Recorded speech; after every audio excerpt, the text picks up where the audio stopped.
The crowds are quarreling, ripping and tearing, the luggage freewheeling from one group's hands to another's. People fall, climb back up, throw themselves at their mountain of hopes, each with a wish to get their share from it. But most end up empty-handed. Bloody hell! Where did this shit even come from? Half an hour more and they'll be killing all their own. Hey, stop! Stay back for now. They won't hear what you're saying. We can't. Bayard notices a silhouette slip past her. Siege. Siege's hammer smashes fiercely against the ground, the turbulence blowing away the dust and stench of blood throughout the street. She takes in people before her, and they give her death stares back. Siege. What are you here for? What are you doing? I recognize you, LJ. You three brats doing alright? Alright. We can find out once we see them. Just die first, or maybe I will. It's fine for them, they're free. No need to fight over scraps like the brutes we are. They died a clean and honest death. So Siege, gonna be a saint, send me to see them? We don't have to do this. There's no point going knives out at our own neighbors here. There's all the point. It's the point and then some, Siege. A roll of bread means I live through tonight. If my luck's good, tomorrow night too. Aren't you hungry? Aren't you parched? Do you even have the energy to choose? Cause that tells me it hasn't tormented you enough. You're not even part of this. Give me an answer, Siege. Why don't you? How much hope are you looking to steal from me? I could never beat you before, but now I can. Oh, grah. No, stop, sir. You're not casting. You're destroying your own body. Your increased arts assimilation is just a pathological result of acute infection. We can help you. Please stop. Shove off. You self-respecting do-gooders. Either go back and hide in your houses, or join the bloody fight. Dang, this guy's hangry. Everyone wants to survive, and this is the most reliable method I know. Shit, LJ. You want me to pound you flat that badly? Alright, Save it. God's sakes, enough. Her Royal Highness Alexandrina Vina Victoria's here. Morgan. Progeny of the Aslan King, Her Royal Highness Alexandrina Vina Victoria has brought back the size of kings. Victoria? Siege, your surname is Victoria? That's swords. The size of kings? But... well, I always suspected you weren't an ordinary feline. Per Her Royal Highness's demands, the Duke's forces have begun to advance their way here. Those Sarkas won't hold them off, even if they throw in the ship. We're saved now. Delphine, even your... Her Royal Highness? Siege. You were a bloody royal family? The Dukes are finally... Siege, no. Your Royal Highness Alexandrina, I have to... Urgh. Acute oropathy symptoms. I'll prep an inhibitor injection straight away. He's in terrible condition. You see, we have medicine too. We just need to hold on a little longer. What do I think of the sudden decision about the reveal? Well, that's a good way to stop the fight. Like, honestly, yeah. I half expected to bonk them, but no.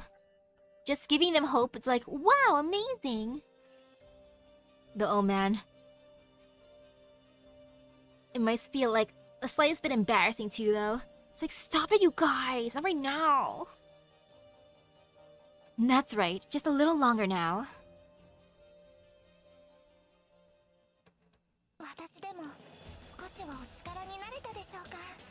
There. Ooh. Ticking clock. Given the same amount of time, the knowledge that each man can obtain is never equal. Tick tock, tick tock, tick tock, tick tock.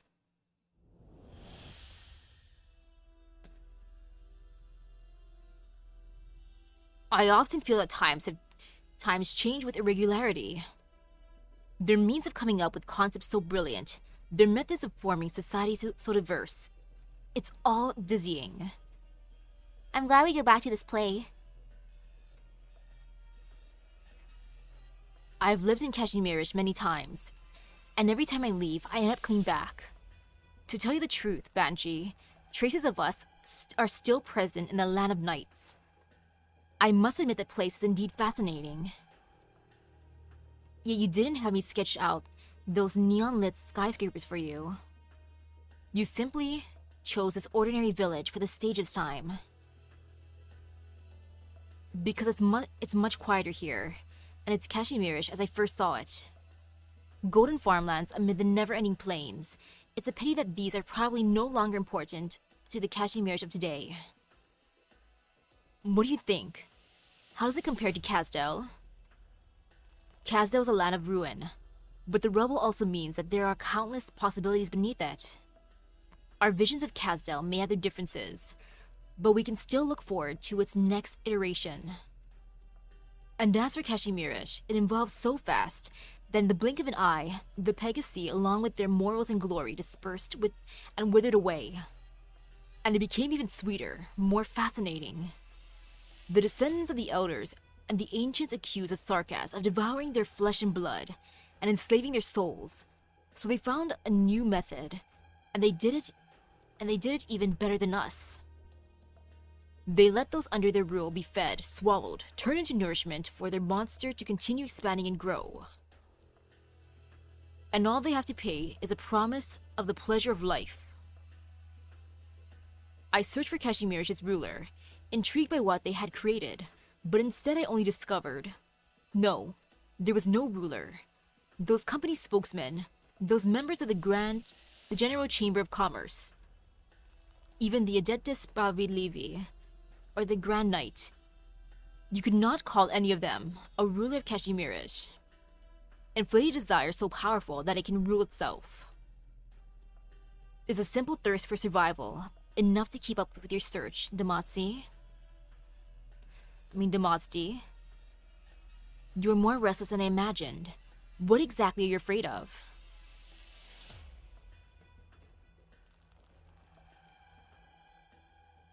They live a lot of lives at the same time. What I make of that way of life? To me, that sounds similar to basically what I do to an extent. All the games I play, they're all me for my choices, or games with choices. I only choose the options that I would actually do or say. So technically, everything I play, I'm living a different life. Kind of like this dude. I'm pretty sure he sees it like that. Or maybe he sees it differently. If I could do that kind of thing, I would just see it as like, oh yes, this character, I will live this life in this world for now. Okay, bored of this one, let's go to the next one. And then the next one, the next one, the next one. Of sinking deep into the past and history. I just want to understand how to get along with ourselves. Oh man, Damazdi, you want to get along with yourself? Imagine doing that. Not even I can do that. I fight with myself every day. Oh, blurry. And now beautiful W. Ugh. Hey, Kelsey. Not looking so hot, Where am I? Why not sleep in a little longer? I need some more time to get a bomb under your pillow. I'm guessing you're probably not in the best mood waking up to see me, of all people. The feeling's mutual. I'd rather die and let someone think I've been hovering over your bed day after day with tears in my eyes, praying with all my heart and soul that you'd open your eyes. Believe me, this is just a coincidence. I only came looking for water, and you just happened to be in my spot. Sure, W, sure. Where are the doctor and Amiya? Wanna take a guess? Maybe I killed them both while you were taking a lazy cat nap. Sounds like they're both fine for now. You have so much faith in me? What's our present location? The outskirts of Londinium, in a safe house of mine. The courtyard out there is packed with a whole bunch of your people right now. Is this favor of mine part of your grand plan too, Kelsey? You can try thanking me from the bottom of your heart, and I'll consider accepting your gratitude. Ascalon and I did work out several plans, and we did consider enlisting the help of ex-Babel members for the worst-case scenarios. I always knew you were so good at calculating everyone's usefulness. But I have to thank you, W. As you requested from the bottom of my heart.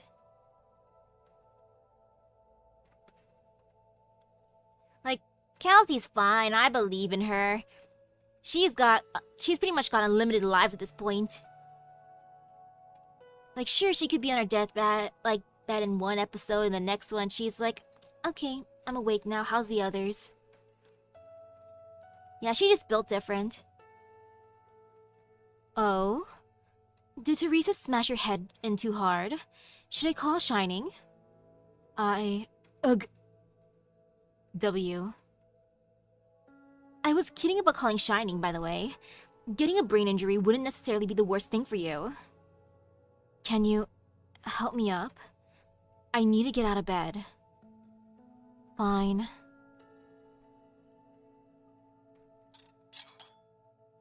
Water for you. Thanks.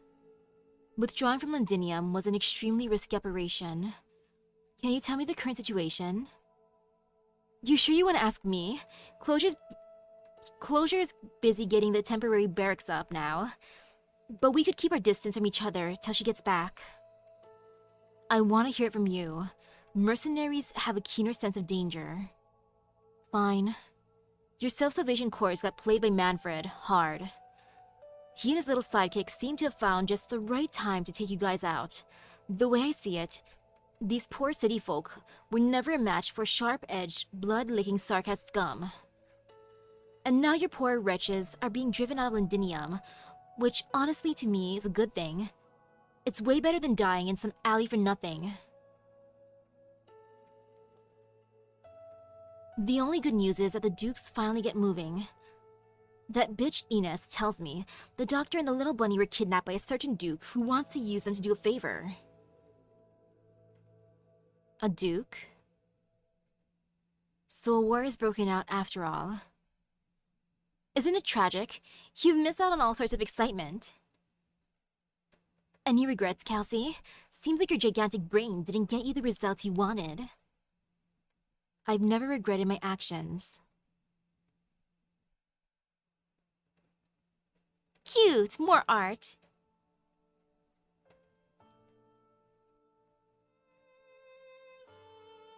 Well, at least cute for W's part. Kelsey looks kinda super duper tired, while W's just like, okay, whatevers. Heck. But sometimes I feel exhausted. Yeah, Kelsey, you look exhausted as heck.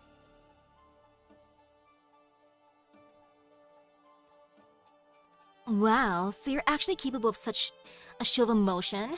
I gotta grab this once-in-a-lifetime chance to take a selfie with a poor, miserable Kelsey. I won't pretend to be the type who hides in the shadows and gropes in the direction of history. Although sometimes I do hope that things go in my way. I and my past selves have tried many approaches. Some have been successful, while others in hindsight have proven to be questionable. But I still maintain that every choice has been made with rational judgment and was the optimal choice at the time. I feel like they probably had more civil conversations in the Babel days. But right now, W's being semi-nice because she's like, I want to be sassy towards Kelsey, but I can tell she's really, really not feeling well, so I'll only take a few jabs, every now and then. Hee hee. Humph. Optimal, huh? Optimal. Using such a term does make it sound like all related problems were solved. But that's not really the case. I can only ensure that things don't turn out for the worst. But no matter how I try, the results often prove to me that the impact of an individual can make is always limited in the end. No matter who it is. Even if this name, Kelsey, and the memory she carries have been walking these lands for so long, what I can accomplish might be called insignificant. I destroyed Casdo once. The me that I was then believed it was the only way to bring peace. We managed to behead the Lord of Fiends then, and we were victorious, for all intents and purposes. According to our plans, we should have reclaimed the king's authority. I prepared all kinds of plans, and the successors were under my supervision. But at that moment, Teresa chose to pick up the Black Crown. Hey, I'm not here for a history lesson. But W, I want to hear more about the story. I know Kelsey monologues for a long time, but W, this is a fun story. I mean, not fun as in like, ooh, amazing, cool, but fun as in, it's interesting. W, not now.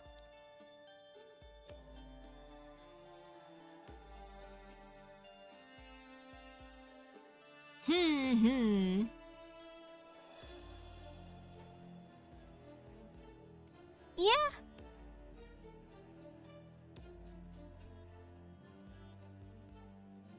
Or if anything, Kelsey's probably like Demasti. Like at this point, I'm just thinking she's made difference. She could be like Demasti in this. So she could be in here and in Enfield and other worlds. Because Kelsey's just built different. But I'm awful curious, Kelsey. Why did you and her put Babel together anyway? What exactly did the sarcasm mean to you? If you're just trying to play with our lives, she, Teresa, wouldn't be on your side. We found that, in actuality, the Sarkas aren't so different than the rest of us, as we had originally thought, not inferior to any other race, nor nobler than any other existence. No matter where we've come from, Originium has changed us all into a similar form, possessing the same emotions and desires. This land is currently in an ugly state. The Sarkas souls whisper of being the former masters of this world, and they were slaughtered, oppressed, displaced for countless millennia. I have seen the times of old. I was there when only Sarkas walked on the land. In fact, the term Sarkas actually originates from an arrogant abbreviation of their murderers, though it has also become a rallying cry for the victims. The difference between Dajjal and Goliath is huge, and so is a stark contrast in appearance between a Cyclops and a Diablo. But why have they all been classified as common Sarkas? If a vampire establishes his own country, how would it be any different from the arrogant Victoria of today? If Notchzerer were to rule all civilization, how would the culture be any different from those under the ice-cold rule of Ursus? Teresa and I came to the conclusion that these conflicts ultimately lead nowhere. She dived so deep into the Lord of Fiends' memories and realized what I had feared was indeed possible. Our time, or rather, all time for these lands, this world, is running out.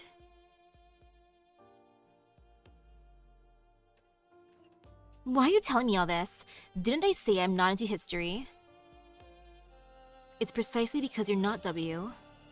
History has made vampires, liches, Notchzerer, Demosty, gargoyles, made all of you into Sarkas, but it has also bound the Sarkas to their past.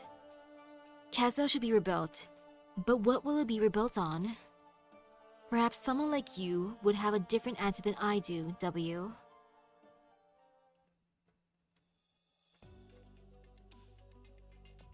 Are you still worried about Catherine faced? The wounded have settled down for the time being. That sarcasm mercenary called W. She's really capable. The Self-Salvation Corps are already reorganizing themselves, and I think we'll be back in Londinium in no time.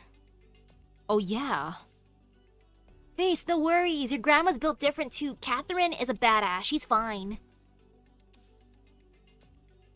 Rock, did you see anyone yesterday night? You mean like Sarkaz troops? No, of course not. Strangers, or... I don't know, actually. What I make of the conversation between the two, Kelsey and W? Well, Kelsey just woke up. She's tired and... yeah, she's just full-on exhausted. She just wants to talk to someone. I feel like she just wants to vent, and W's just there. And she's being polite. She's listening, even though she's not really interested. She's like... Kelsey, not again. Not one of your monologues. You know I don't like these history lessons. But this time, because I can tell you're not feeling well, I will listen. Fine. Like, how sweet of W, listening to Granny Kelsey stories. What's going on? I received a letter. It was in my suitcase this morning. Wasn't it written by a Self-Salvation Corps soldier? The handwriting is really familiar to me, but no one's coming to mind. The letter said that Granny is in Londinium safe and sound, and I needn't worry. And it also contains several addresses, not very far from here. The only person who would do such a thing would be a certain Duke. Yeah. But that Duke isn't a Londinier. Don't worry. I know exactly whose side I'm stood on. No matter what those bigwigs think of us, we're not their pawns. They think the war is just a scramble for power, and that we don't have the right to make our own choices. The Self-Salvation Corps will show them all that they're sorely mistaken. Ooh, are we gonna go to the houses? Hats off.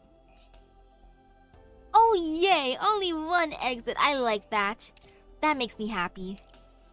If it's just one exit, I can do it. Easy, GG easy. And then watch me regret it and not get a 3-star. 60% of the infected here were infected within the week. They're deteriorating fairly rapidly too. Almost everyone here seems to have been abusing their Originium arts. They haven't had the time to learn what being infected feels like, or how to live as one. If only Shining was here. No, even a typical Rhodes Island medic operator would be doing a far better job than I am now. All I can do is... not enough. Don't blame yourself, Amia. You've been at this the whole time. There weren't many as infected in the streets of Norport before. It's true that everyone here fights tooth and nail just to get by, but we are in Londinium after all. It was only after I had left that I gradually came to realize just how lucky I was. What I took for granted was just exceptions for my privilege. People misjudge their own abilities and the environments they inhabit, mistakenly believing they rightfully earn their positions in life through their own efforts.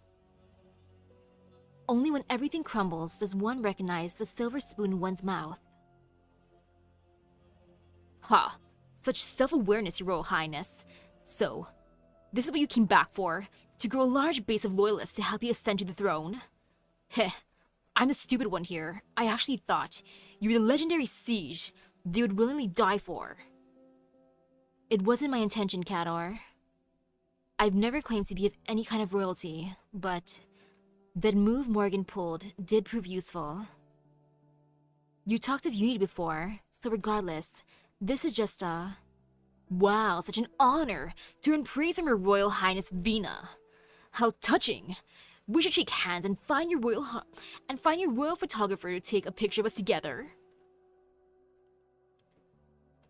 I don't know how I've offended you, Cador, but I believe we should be on the same side. The same side? Look, you're all clean and innocent, but us? Just the other day, we kicked out an old couple. They were my neighbors at the apartment I was renting, and they used to be real nice to me, even giving me fried fins that they made too much of. When we were dragged up by the Sarkas and brought to this area, I saw them panicking in the crowd, practically drowning in it, trying their hardest to not let go. I couldn't take it anymore, and I brought them to the boxing gym. That old lady worked really hard and helped us out a ton. The old man, well, he told a good joke at least, and a night watch with him was never boring. But I had them leave a few days ago. Delphine gave them 2 days worth of rations and helped them settle down at this Sude shopping center's basement car park. That place must have already been looted a dozen times, but if you're lucky, you can sometimes find food that's been left behind. That's a solid shelter. It should be safe enough. Yeah, but they were infected. Turned not too long after that. Turned not too long ago at that. I don't know where the originium dust even floated from, but they're old, and their condition was worsening rapidly. And I didn't give them a single orpathy inhibitor, because they should go to someone younger and stronger who needs it more. I understand your decision, but I know they're ancient. They would probably die from a sarcastic art, or from a building collapsing in on them, or even from a heart attack triggered by a cannon blast. But I snatched their last shred of hope away from them. They might have even survived, but I killed them. And I don't think I've done any wrong. You know what, Vina? Can you imagine how they were when they left? I can imagine. No, you can't. No crying, no pleading, no cursing. The old man was still making jokes up to the very last moment, mocking the head chef of the old Gaulish restaurant in the mall.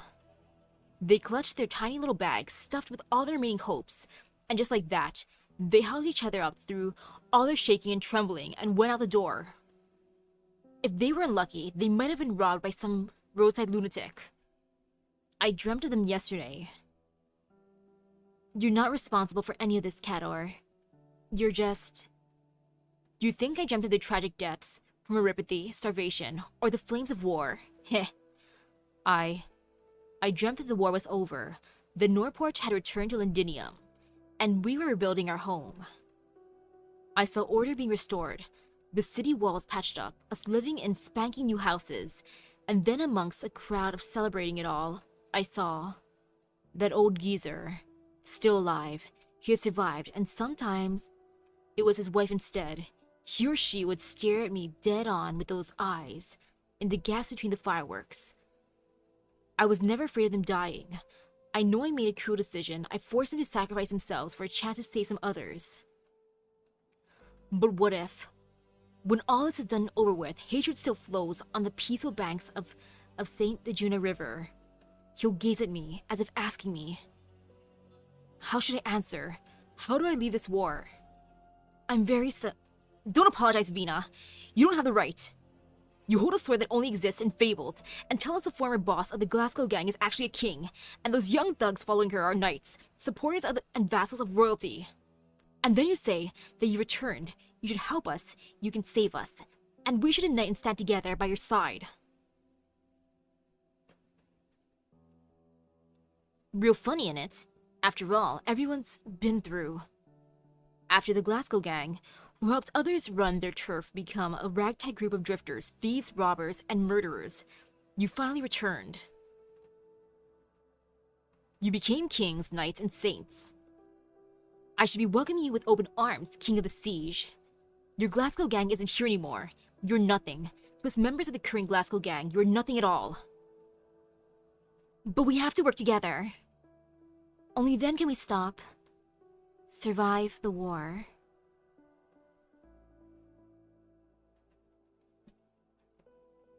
Yeah, Kato doesn't like royalty, you can tell. But that's fine. You sure are clever, Vina. Vina, we don't plan to stop anything, and you have no good reason for us to sacrifice ourselves for your lofty ideals. You lot, and the nobles, are at war with the Sarkas, fighting over something I could never have thought about my whole life. And us utterly defenseless commoners, we're pushed here by just the slightest ripples of your war. Yes, for the sake of keeping my head, I will first resist the urge to strangle you to death. You lot can stay here, and you can go on with your magnificent plans to save this neighborhood, or the whole damn country. Or you can finish your business and then leave quietly, just as you arrived. I have no thoughts of any of this, Your Royal Highness. Am I even qualified to ask? No. I'm only a member of the Glasgow gang, and the Vina you know. Then we wait and see, Vina.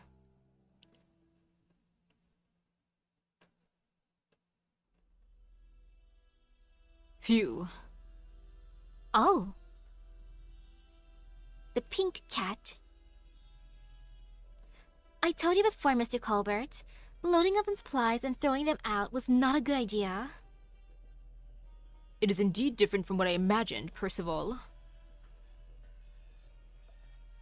I thought this would somehow help a few people. They could have each other. They could have each swiped one or two cans of beans, and they could make it last until the next distribution. I should have made this even more public. It would have ended the same, Mr. Colbert, or maybe even worse. Even if they were pretending to be polite before, you should probably hide somewhere safe with the way things are now. It's good that you have some life-saving supplies, but take a guess. Would you look more like a saint or a devil in their eyes? Ha ha. I am a sarcasm in the first place. Are they telling the truth?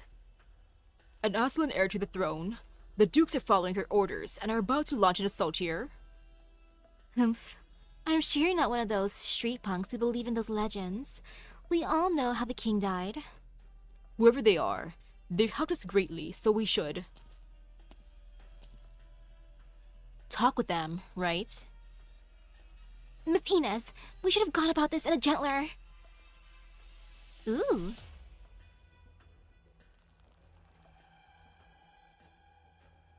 Do I think less of Cat after his argument between him and Vina? Nah, not really, since... I myself am not a noble, so he and I could still get along. And, ooh, that was a loud explosion outside. Gosh darn it, people. So yeah, Katar's still fine in my eyes. You're the one from before. Believe us, we mean no harm. We just want to talk to you. Do you think I believe you?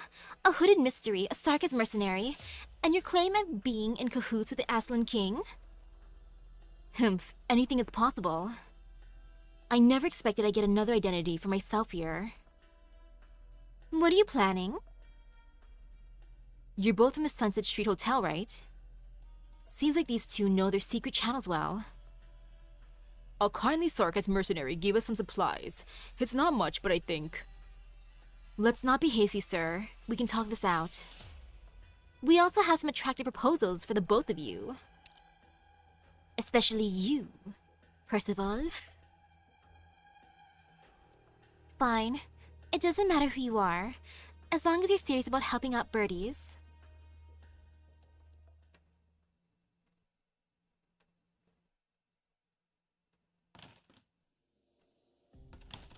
Okay, this is a nice base. So this hotel is still standing. I thought it was a complete ruin from the outside. I could spend 5 hours complaining to you about how difficult it was to put up a facade of ruin. We just want to avoid trouble. Mr. Colbert here isn't the fighting sort. I hope you won't blame me, but I just want to maintain the dignity of this hotel. It used to be a great place, and I've worked here my whole life, so I couldn't bear to see my hard work burned to ash.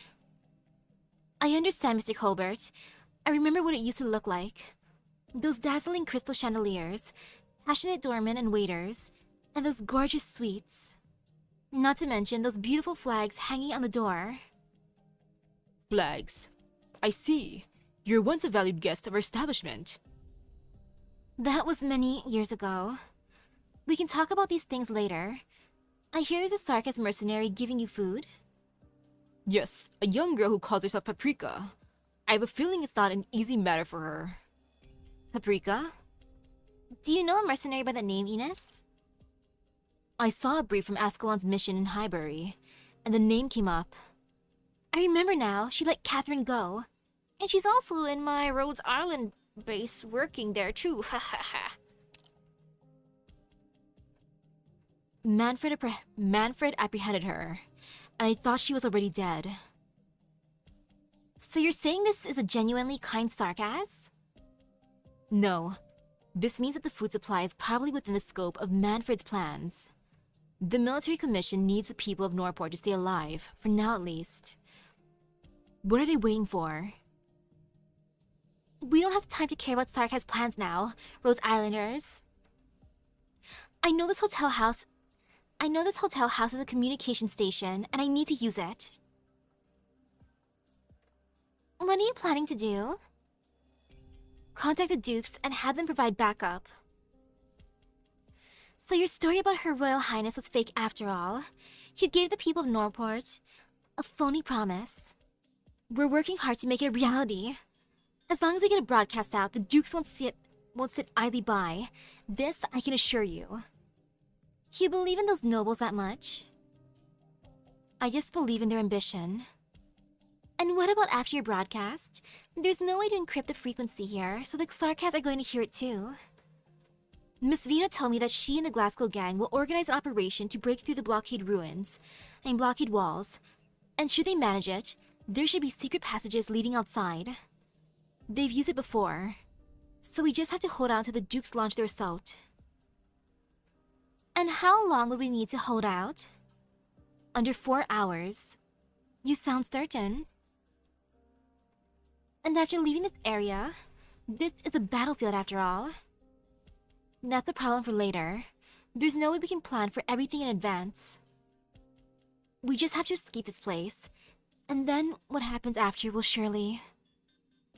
Just a second. Are there any other guests in the hotel? Ah, no, of course not. It's just me and Percival hiding here these days. Oh? Who dare? The shadow is expanding? Hide yourself and follow me. Huh? But... Miss Ines, don't drag me! Come with me if you want to live. Delphine, Windermere. Oh. She's a Windermere. What? You... How did you... You'll want to leave here too. Then again, she did stay at this fancy hotel, so of course she's loaded. Though, I'm not gonna lie, I want to stay at a fancy hotel like this. Like this kind of fancy hotel, at least once in my life. It sounds fun, just for the experience. My wallet will cry afterwards, but at least once in life. What? What's going on now? Mr. Colbert, do as I say. Dr. Misaki, you... Leave it to me. Don't worry. We're still cooperating with him. Just leave it to me. You should have a good chat with Miss Delphine. This is concerning Rhodes Island's future. I get it. You want a chair, sir? I still like his outfit. It's a very, very fancy coat. No need. I prefer to stand. You've gotten me into quite a bit of trouble, Doctor of Rhodes Island. The identity of Her Royal Highness Alexandrina is an extremely sensitive matter in Victoria. And you should have been well aware of this. I thought we already came to a tacit understanding on this matter. But well, let us put that aside for the moment. Might you introduce me to that hasty, blue-haired lady who just left? I would like to make her acquaintance. Perhaps even share a dance with her. Trilby, I don't know about this, but maybe, just maybe. Oh yeah, I feel proud. I finished what homework I should have done already tonight. So I feel good. I feel happy with myself. That I finished my homework before the stream. Woohoo! Like, look at me being good. Being a decent student. And oh gosh, I gotta put people down. Identity check. Hurry up and get through, sir. Stop. Too many dudes.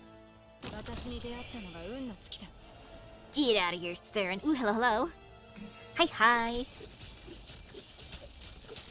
No more identity checks, please. Stop it. Stop showing up, sir. 楽に終わる。 No fear, no fear, no fear. I should just put someone else down. Like right here. Oh, too late. I'm just gonna save her for now. And I'll just prepare for the fight. Hurry up, identity check. Too many sus dudes. 何が起きている？ How am I? さっさと片付ければ。 Overall, pretty good. A little hungry, but I can eat later. If there's bread, I'll make myself a peanut butter honey sandwich. If there's no bread, then I will make myself some instant noodles. Either samyang carbonara noodles or indomie. I have regular indomie and a spicy one, so depending how I'm feeling at the moment. I hope you're doing well, and oh no, pain and suffering now.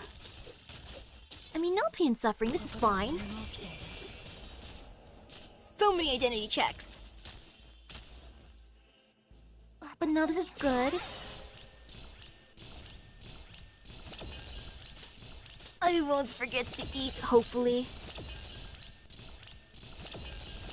Because honestly, sometimes after streaming, I'm just too lazy at that point. And I'm like, I'll just eat something the next day. But I'll probably be good today. And aw, thank you. Hi, hi. And now let's see how this goes. There's a few more. Oh man, Silver Ash is gonna suffer, but it's okay. There's 2 more enemies.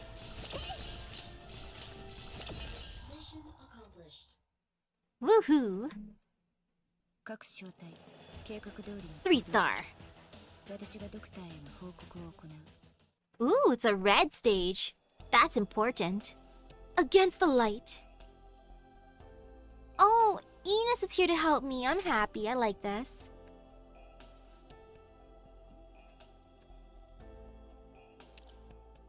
And aw, nice to meet you too. Bang Alexander David. Now this seems decent.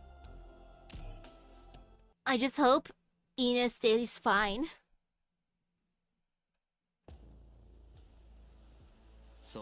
Having a free ally here is great. Oh man, I gotta be careful about how I do this. But this will be fine for now. Okay, I got this. No fear. Oh, these identity checks though. No fear. No fear, no fear. No fear. ターゲット確認。すぐに終わらせる。 Yeah, this is fine. ここでは何も Just gotta let those identity checks pass, and then I can do this. Oops. Clicked on the wrong person. Myrtle. Yes, Myrtle. Now this is fine. Kind of, sort of. Okay, I should probably bring out Chen. Chen will help me in life. I should leave those boxes alone. So maybe no golden glow for now. Just because I don't want to get rid of the boxes. I don't want more areas for them to walk through. Oh wait, never mind, I gotta break those boxes. My bad, I just realized. The unit limit, which hurts me. It's okay, I can get that box. That one box over there. That one's fine to get through.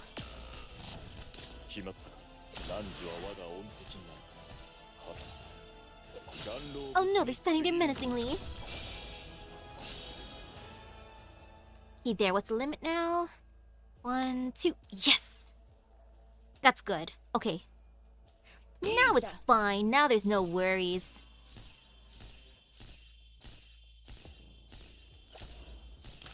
Actually, I should bring out a healer, but eh. I mean, hello, hello, hello, hello.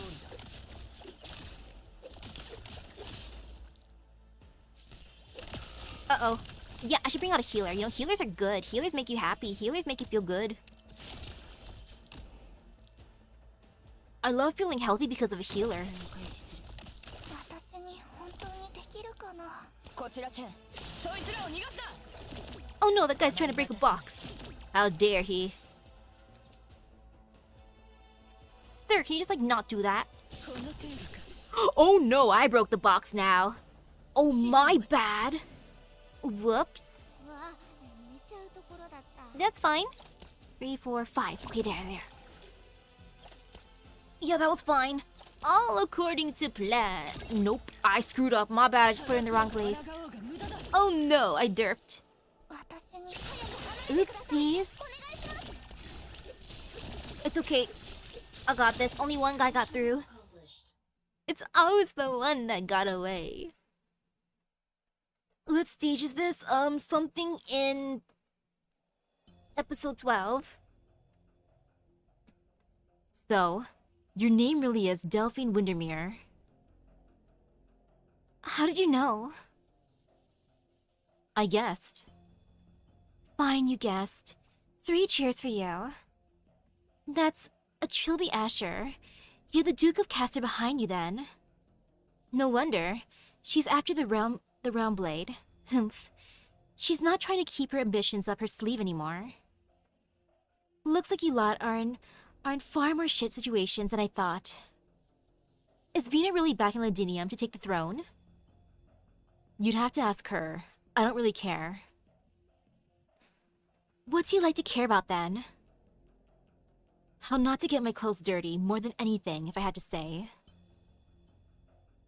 Ines got her priorities in check. Once I get back, I'll tell my mother she'll want to keep a closer eye on Rhodes Island Pharmaceuticals. Turns out we were underestimating the medical organization. What? Do I not look like a doctor? No. I'll try a little harder next time. Now let's lay our cards on the table, Delphine. How many men did the Duke of Windermere deploy on his plate? I have 2 bodyguards, but I assume they're both dead. Just after the Sarkats put this place under lockdown, they tried to break out with me in tow. They failed. 2 bodyguards. Very down to earth for a Duke's princess. You have eyes on the sword too. You can relax. Duke Windermere's not interested in the size of kings. I can promise you that. So, why are you here? Coincidence. Let me remind you, you owe me one. You're capable of leaving right now. I'm guessing Sir Trilby Asher would love to talk with a fellow Duke's successor. If the Duke of Windermere, fighter of the good fight, knew her own daughter got into an accident on a Sarkas-surrounded plate, what would she do? I imagine any Duke would love to see her competitor take the first turn in fighting Teresa's to the last man. Of course, I could be too mean theorizing about this. He's still outside. Maybe he'll invite you for afternoon tea. I'll be totally frank, Miss Ines. Your arts have saved my life. I can't argue that. But me being trapped here really is just a coincidence. Every Duke has their own intelligence network in Londinium, whether it's to monitor Sarkaz movements or peep at what the other Dukes are doing. If we're being completely honest, the latter is more important than the former. I simply thought Norport Borough would be a suitable place to hide.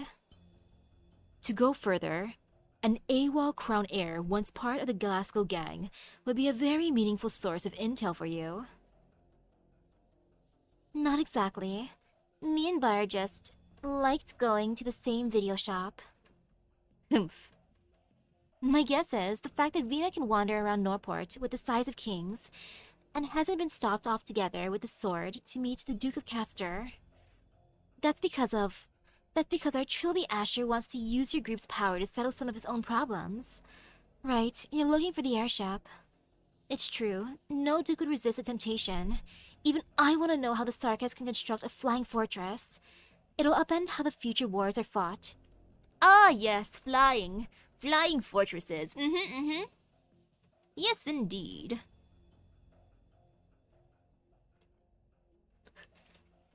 Is it reassuring to learn that Delphine is a Windermere? Like, to an extent, just because it'd be easier to get the Duke's attention, but oh gosh, Cater's gonna be like, you too? You too, Delphine? And then I wonder how he'll feel about if there's any other reveals. He'll be like, like everyone here is pretty much royalty? What the heck did I join? His life will be a lie. You people really love these wars.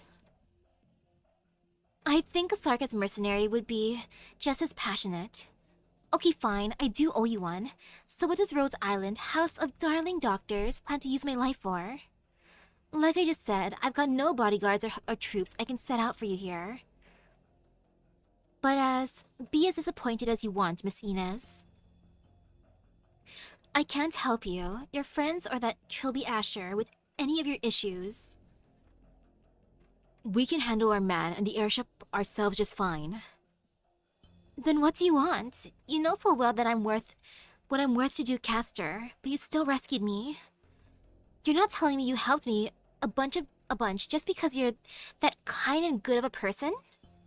Sorry, but no. Worth asking. It'd be hard for us to compete with the Duke's power, I'll grant that. And compared to Rhodes Island, I'm afraid the Duke of Castor has more of her energies focused elsewhere. I trust you can talk your mother into helping us out here. That's a very high asking price. You want the support of my mother stepping up, so you can break free from the Duke Castor's control. Do you know what a tightrope act that's going to be? Unfortunately, that's the only choice that our House of Darling Doctors has.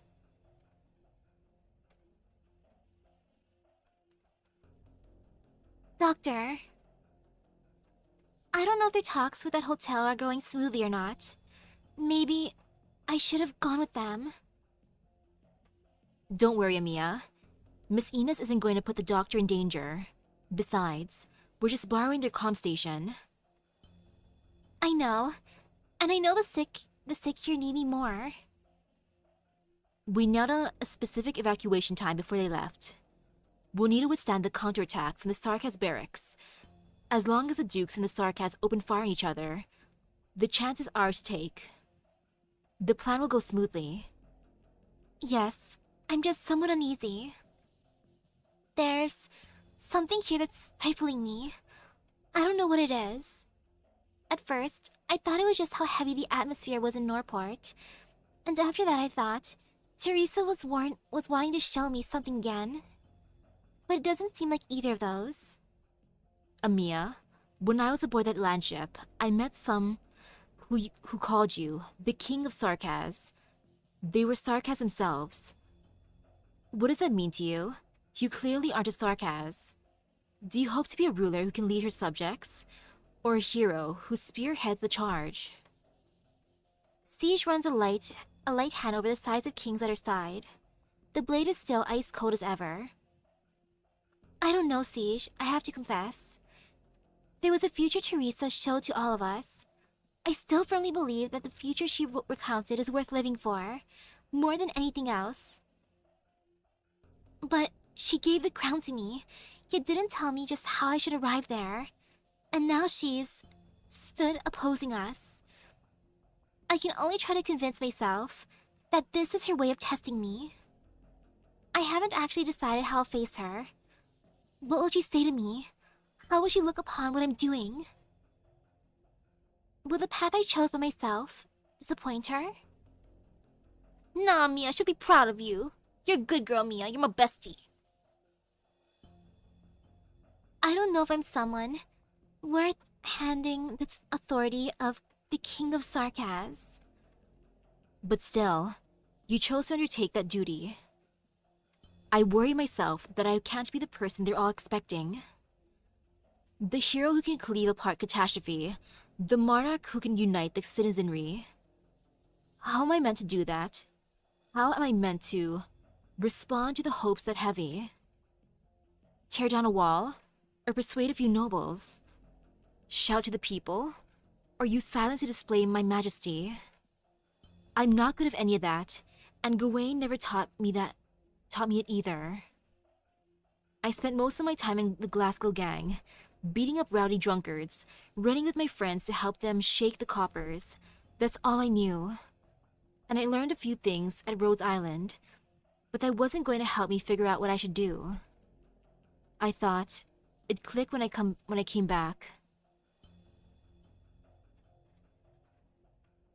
But once Morgan took the lead on the people here, calling me Her Royal Highness, still, I couldn't find a thing to say. I don't know what to do. I'm so glad it was just a temporary trick to keep everyone placated. But then, what if I do genuinely have to take that road? I just couldn't ignore how these people were suffering. And that's all it was. And now, it's become this. Siege, perhaps that much is enough. Teresa once told me that the King of Sarkaz wasn't a duty. I, too, just didn't want to turn away. The talk between the kings was cute. They had a nice heart-to-heart moment. Doctor of Rhodes Island, do you like your job? Yes. No. I like how I can say, no, I don't like my job. I love it! Nah, it's probably not like that. Do you like your job? Yeah, I guess. Well, it seems you believe you're doing something meaningful. Regardless, I can't say I like mine. Nobody's born in love with all the jockeying and maneuvering. I know I wasn't. If it was possible, I'd use my noble name to buy a big plot of land in some far-flung country and while away my afternoon by the fireplace, with a small tusk piece to keep, ideally, and a force behind the matter for walks and pondering questions of literature and poetry and such. Trilby Asher, your goals in life are actually pretty nice. I won't deny that. That sounds kind of cool. Especially a small tusk beast. That'd be adorable. I'm ashamed to say I'm a lousy poet. Sometimes I get some practice works of mine published in the Londinium's Daily's literary supplement. The man before you fiddles with his hat, almost visibly embarrassed. The critics take no notice, but it sends me over the moons. Still, we know that's not an easy life to make real. The ideal never is. That is the age we've been cast into. All we can do is act in the way it educates us to.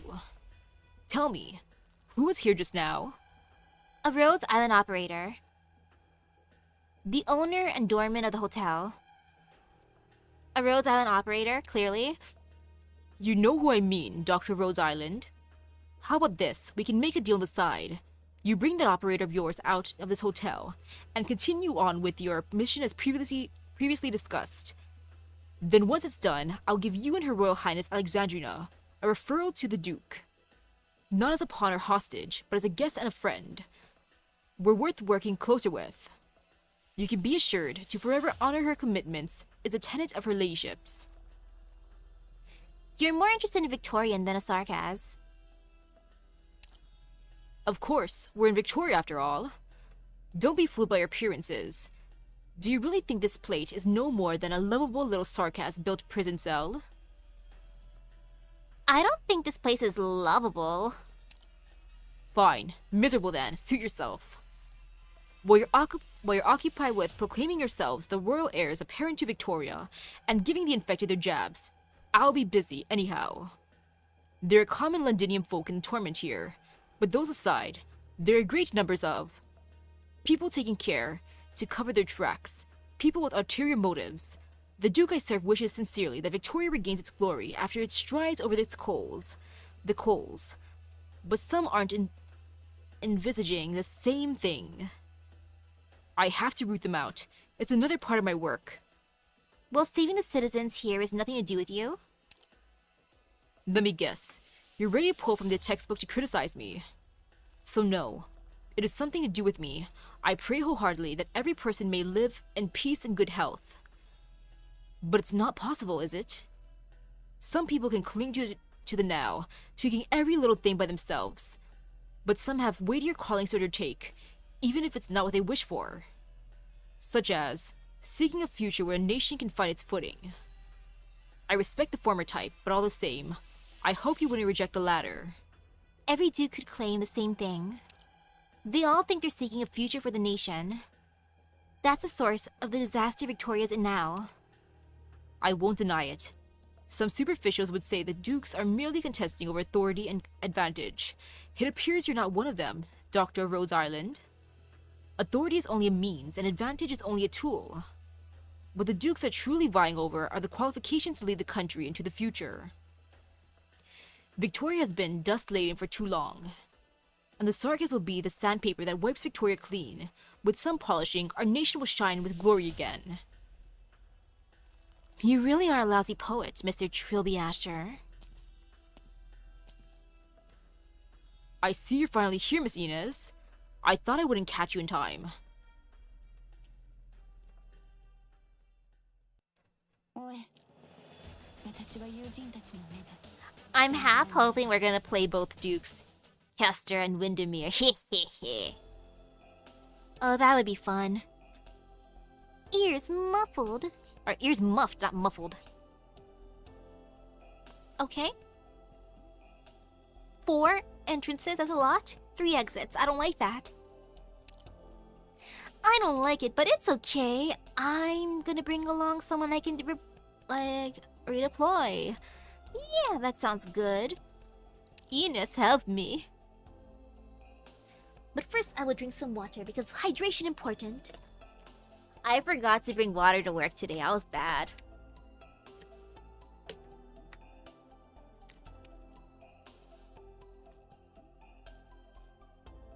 But instead, I had pumpkin chai, which was delicious. Pumpkin spice chai.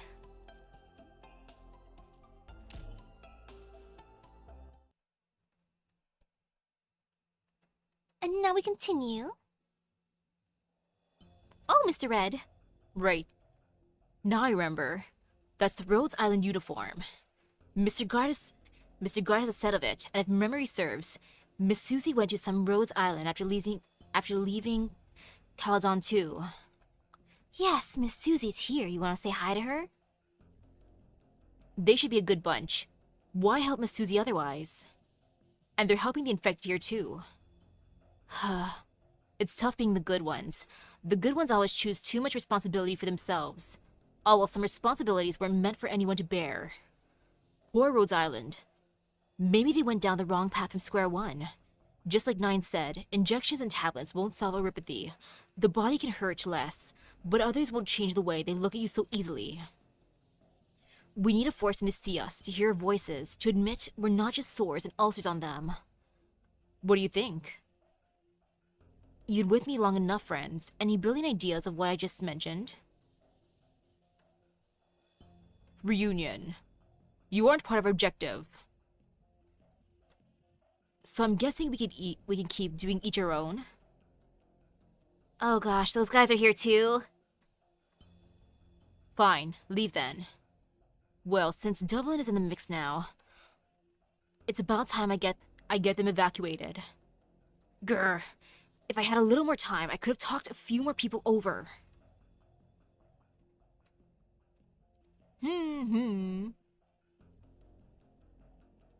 Let's see.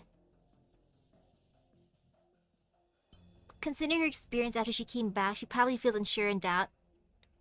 Yeah, of course. Like, I don't think Vina's been really thinking about becoming the successor. She just wanted to have fun with her Glasgow gang and be an operator at Rhodes Island. And now she's forced into this role. It's like, do I really have to? For now, let's go rendezvous with her.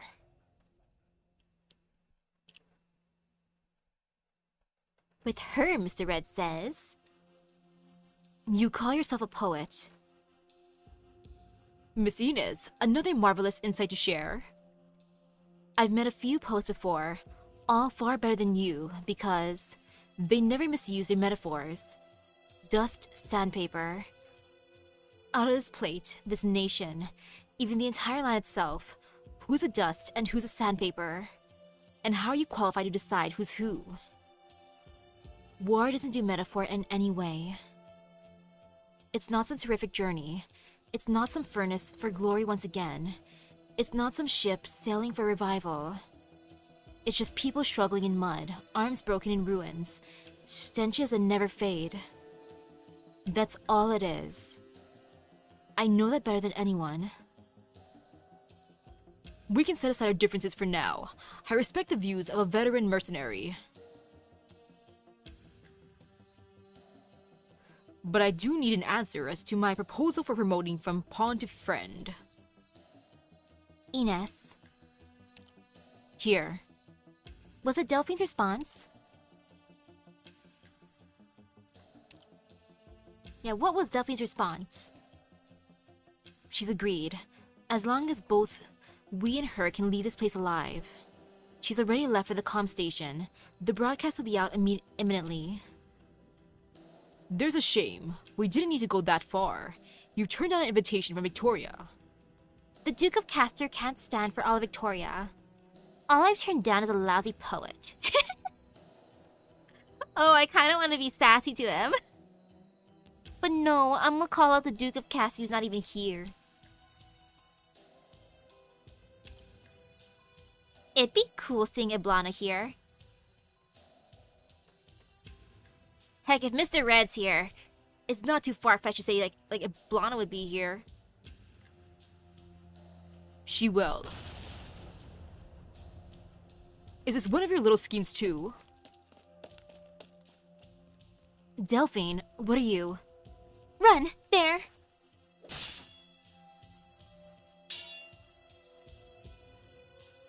You. What a clamorous locale. Should I refer to you as Captain of the Red Steel Guard or the Brigadier of Dublin? Such a surprise to see your people here.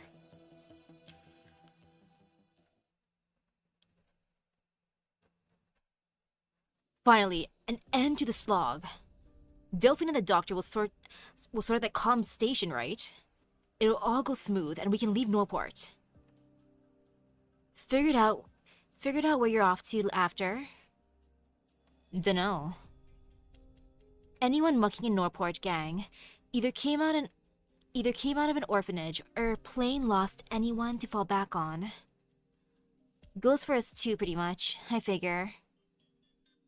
There'll be a way. We'll find some way to feed ourselves. Ha! Maybe I'll go off and join those rust hammerers. They love to tell stories about them, don't they? Won't catch me dead being a Duke's Estate refugee at any rate. Down on my knees begging for those ivory tower shits. For my bowl of gruel. Kadar. I know. You think I'm still on about some naive shit like, ooh, let's knock the daylights out of the sarcasm was.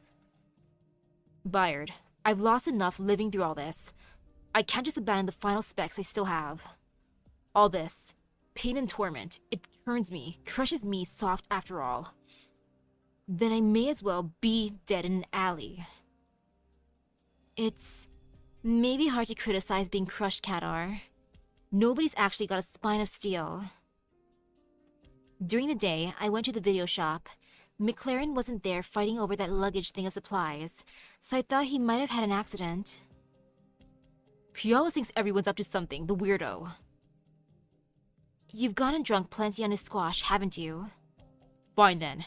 Maybe he'll live forevermore. He's right. He'll right? He's still alive? Front of the video shop was wretched. I guess he's been raided a bunch.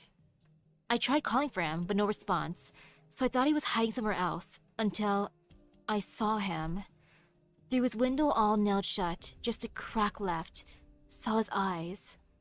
Bulging out of their sockets, covered in blood, terrified, desperate. Didn't dare look at him again. I don't think he can come out of there anymore.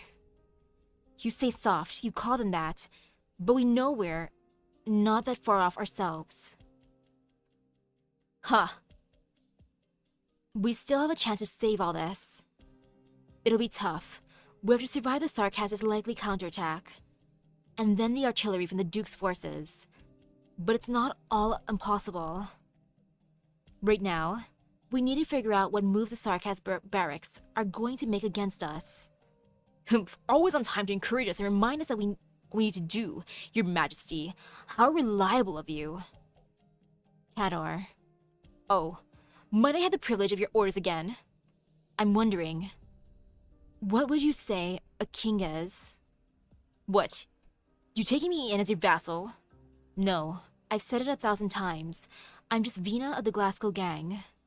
I just realized I never honestly thought about the question before.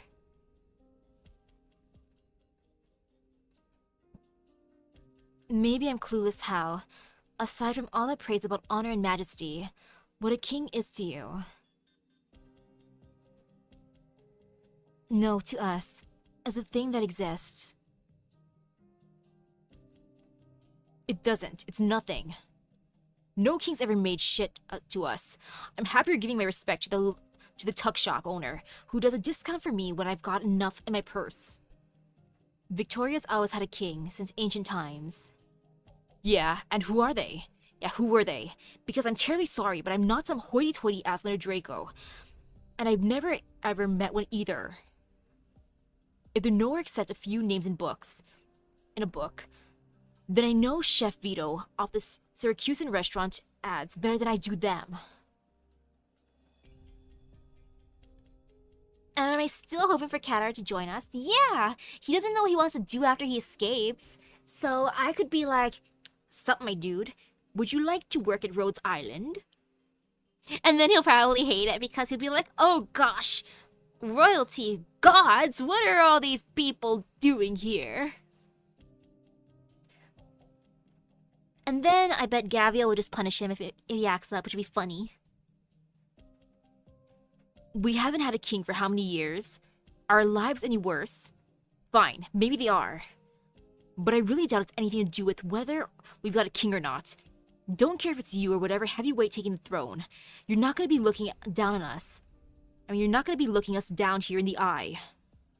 By your definitions, a foolish king gets lost in banquets and wine, while a wise king draws up war and taxes. If you ask me, it's ego-chasing no matter which. The vanity of thinking you can control everything, full stop. Siege, everyone in Norport's bowing down to you as their one hope. So you tell me, you having fun? You think saving them is your glorious bloody calling? I'd never say calling, never. Just, you think you're some kind of responsibility. You think you've got some kind of responsibility. Like they're watching you and you need to answer them. Some bloody mess you're in. Poor old Royal Highness. I'd ask, but you know full well. Are they willing to pin their sights on you because you're a member of the street gang? Or because of your bombshell of a surname, Victoria? I'll be frank. It's just as much been hoping for someone to save all this. Yeah, I've just as much been hoping for someone to save all this. Save all of us. Save this bloody endless cesspit. And who's going to do it? Do that? Quit dreaming. Daring to bear the responsibility is a fine moral thing that helps us muck our way in the street siege. But don't give people false hope with that king persona. That they were right to expect this shit of you since the day you were born. God visitors. Shh. Do we do them in? Don't jump to anything. We don't want to tip them off. We just need a grasp of how they're deployed for now. Something's off. Be on high alert.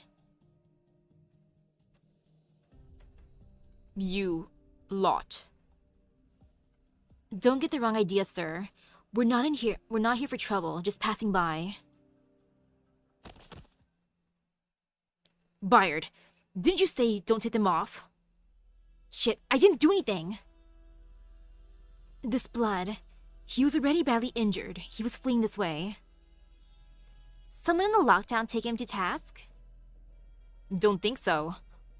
Not like we haven't tried before. Maybe there's a chance to take one or two out. But it's a whole army keeping us in here.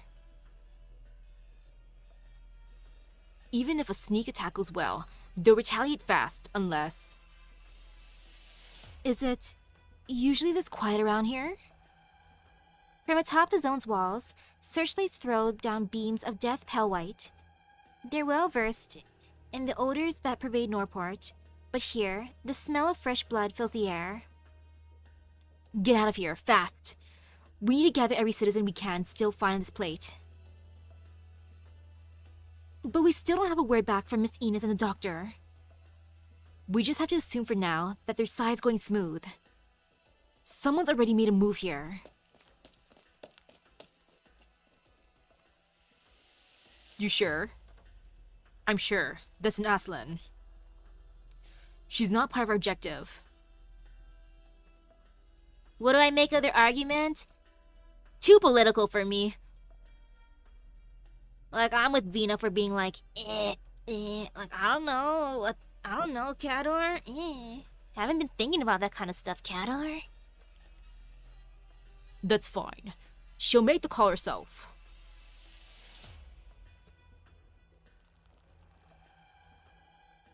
Damn it.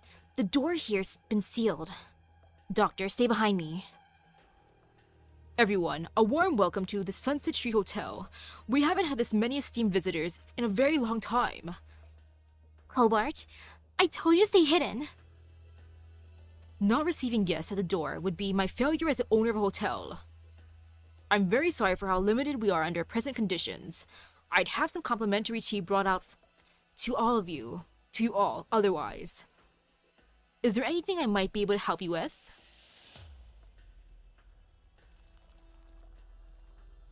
Do you have normal water then? I am, a bit thirsty actually. That I can serve you, Miss Delphine. Colbert, you have the best manners, my dude. Oh, you have great customer service. He's wonderful. Old Wellington wasn't willing to let this place off after all. Nor Duke Castor. Would you allow me to leave now? You and that blue-haired feline are staying. I imagine the Duke of Castor and the Duke of Wellington have an unspoken agreement on the standing off of the Sarkas front. And as for the goals of each one of us, some unspoken agreement too. I simply obey the orders I receive. Are all Terrans as dreary as you? My sense of humor is reserved for my friends. Wonderful. I love making friends. Being fellow Victorians, why don't we start by complaining about the weather? Mr. Trilby Asher. Really? Yes, the weather. Londinium's been horrible. Londinium's has been horrible, and it's only getting worse. Oh, Cobart, you're even joining in on that. We actually saw the sun some days, 40 years ago. Our hotel was much better than it now, too. What an incredible place it was. I still remember to this day when I first came on as the doorman. I hear back then, even the dukes loved staying here. Your presence isn't needed, Sarkaz. Sir, I'm truly sorry, but it's my hope you regard me as a Victorian much like you. We are all the people of Victoria. What need do we have for tensions like this, no? Rare to see a Sarkaz self-identifying as a Victorian. Isn't your case much along the same lines as mine, miss? Us Sarkaz living outside of Casdell have to find a home for ourselves, don't we? I'm afraid most Sarkaz don't think so. Hence why they're always so despondent, so weary. In my view, well, I've lived here all my life, and every wall and every floor is a familiar one to me, far more familiar than Casdell so far away. Pardon my negligence these days, but I'd wipe every table spotless by myself in older times. I was proud of my work. You really should have seen what it was like back then. Oh, different times. They put me under the illusion that days like those would last forever. But times like those come to an end. Percival, it really is a shame that you came to work here after the place declined. To be honest, I don't really care that much.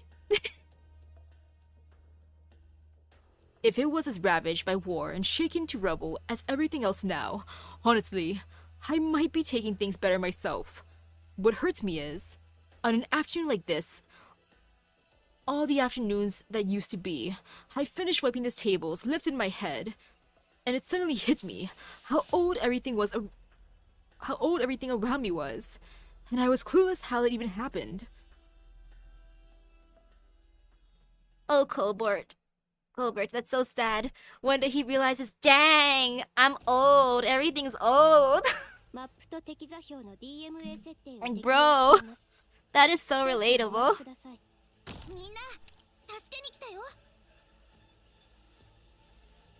Like, I understand, my dude. As soon as I turned 5, I was like, dang, I'm old. Though, That was probably like a silly age for like a midlife crisis kind of thing like that. But still, I understand, my dude.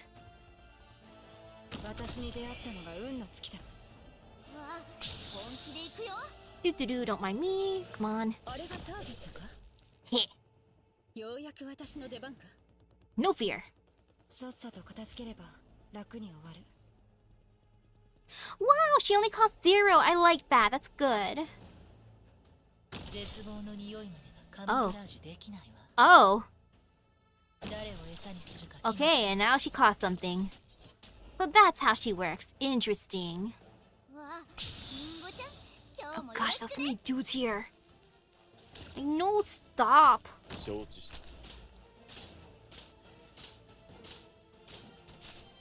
No fear. No fear, no fear, no fear.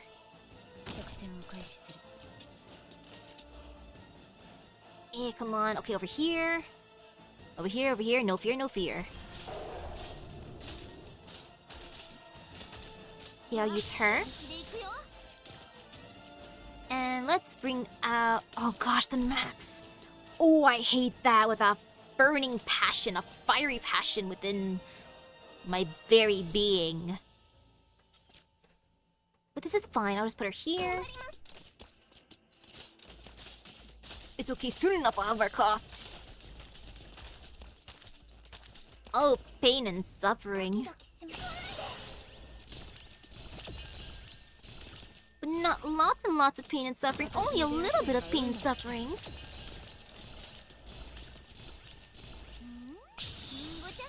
Oh wait, I shouldn't have done that. Oh, he's gonna get through. My bad. Sorry, Myrtle. I couldn't resist using your skill. Yeah, that's a my bad situation. Oops.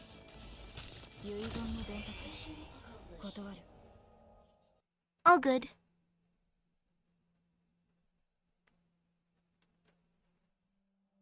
Back to the comfy room. Morgan's brought a few people back already. They're getting their medicine now. Dogda and Hana are still looking for anyone who might still be hidden in the ruins. You know the state the plate's been in these days. Barely anyone will poke their face into the street anymore. Bet there's a good few tucked away, shivering in cubicles in some skyscraper, living off whatever scraps they can pick once it's night. Siege, you're gonna find them all. I know I'm obviously not going to be able to save every person, but what matters is, we let them know an evacuation's about to happen. Otherwise, once the Dukes start firing their artillery, the majority aren't going to realize that's their opportunity to leave, and they'll just find some way to hide even better. That's their choice. Maybe they'll end up alive when the Sarkaz leave. But they need to know there are other options. Fine, other options. There's a few places I heard signs of life from a few days ago. I hope it wasn't just wild beasts digging at the wreckage for eats.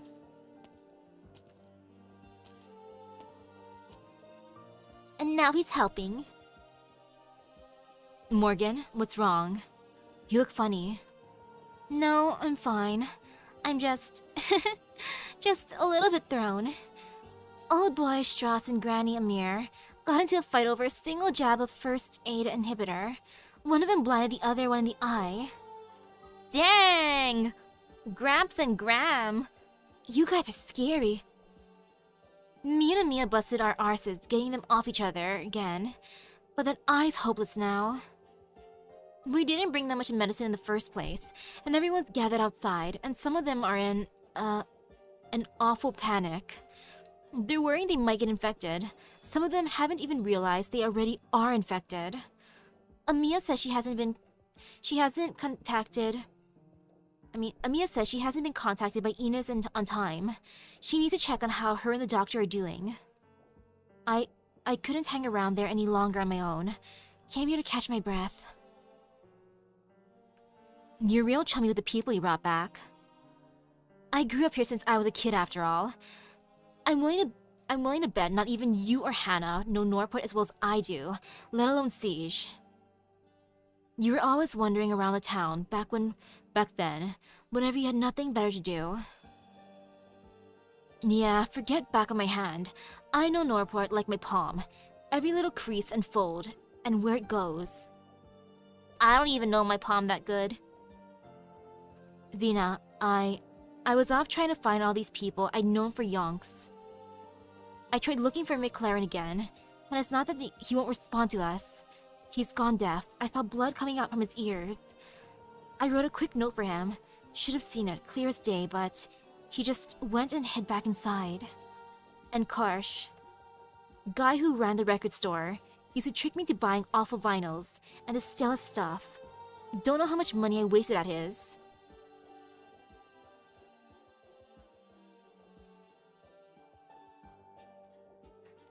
Can you get to know my palm? Sure.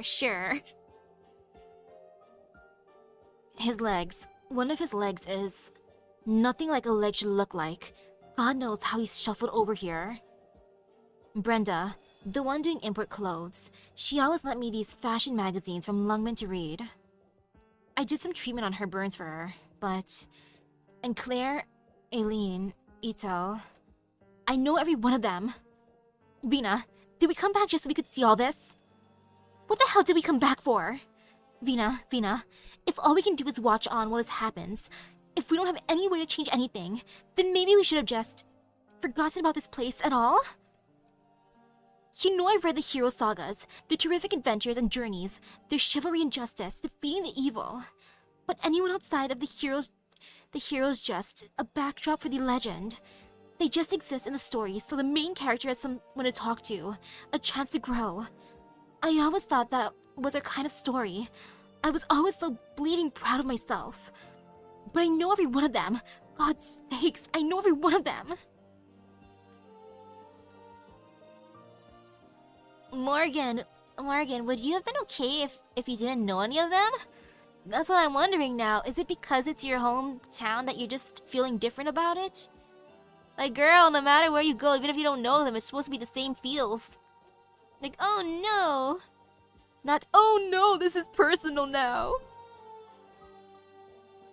Morgan, this is basically expectations versus reality. Like, this would be some bloody outline of Monster Rex Village. Hero kills monster. It's not that simple. This isn't some stupid cliched revenge story. Vina, 20 years I lived with them in my life. They're not names for a grieving hero to check off out loud. They're not flashbacks they can stuff into an aside before they kill a villain. They shouldn't be.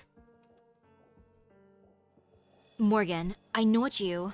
Vina, Alexandrina Vina Victoria. Did you come back to this country to take a crown, which is rightfully yours, to create eternal legends of yet another Aslan king? Or did you do it to come back home? Vina, I'm begging you, tell me. Tell me this isn't going to be forever. You can tell me we just need to hold on a little longer. I feel so bad for Vina. She has so much pressure now. It's like, oh gosh. My bestie Morgan too, now she's feeling this way. Poor Vina, so much pressure. Lots and lots of pressure. Tears fall from the face of someone Siege couldn't know any better. Through her memory, she's practically never seen Morgan crying outside of the video shop. The size of kings is ever ice cold. The size of kings is ever silent. I'm sorry, Vina. I don't blame you or anything. I just was walking on the street and I looked up and it all hit me. We've lost Norport Borough. We really have. Morgan! Vina, The friends back out, the room falls silent. Like all the past liveliness and merriment that took place in here was one long hallucination. The furnishings, same as they were, hardly different to when they left. Nothing remains here.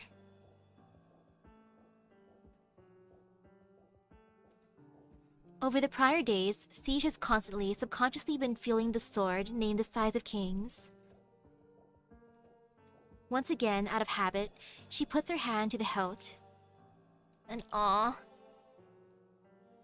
Sheesh, there's so many more bottles on the table since the last time.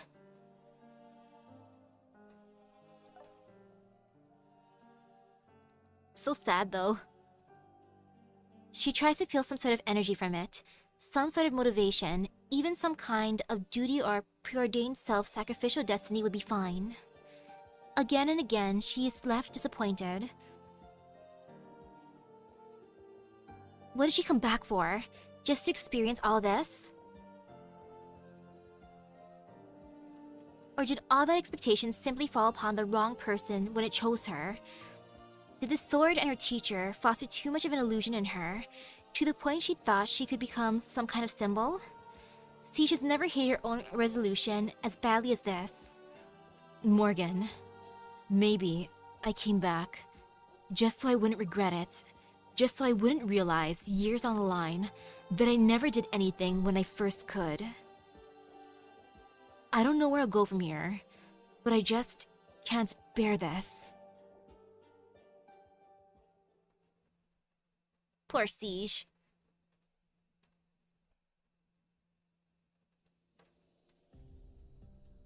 Is that a fable, Mr. Colbert? Are you attempting to describe Victoria? Fable? No. I don't like to beat about the bush. Beat around the bush when I talk. I'm just waxing nostalgic, as the old do. We have to pass the time talking about something, you know, sitting here. May I just say that I pay more attention to the future? Sarcasm, Victoria. Tehran, you make ample preparations. Presumably, you brought a considerable headcount in. But on the other hand, I think you wouldn't want to be battling for life and death with us. Stay put here and behave, and nothing will happen. Are you out to monopolize the technology of the airship? And did the Duke of Castor send you to this place just to take a walk? We can share. The Sark has defense of the airship. Can't be that lax. It wouldn't be an easy mission for anyone, certainly. But if we work together, then this technology can belong to more than just one Duke. It can be Victoria's. I don't care about Victoria. Well, it seems you've made up your mind. You spoke that our goals were quite in agreement, synergy. In light of that, I will trouble you as little as I can, pet of Castor. Though you were dying to kill me a moment ago. What? Would you like me to apologize? Your mission failure will incur no more than a demotion in rank, where your life is preserved in any case. If you are insistent on commendation and promotion from Duke Castor, you are welcome to try. Old Wellington's underlings are as stubborn as him. That much I have the privilege of seeing now. Fine, I can stay here, and I'll yield the airship's technology to you. I like how these two are having like a heated argument.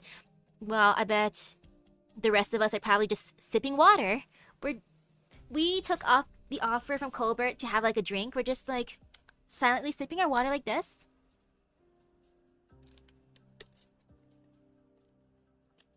Delicious.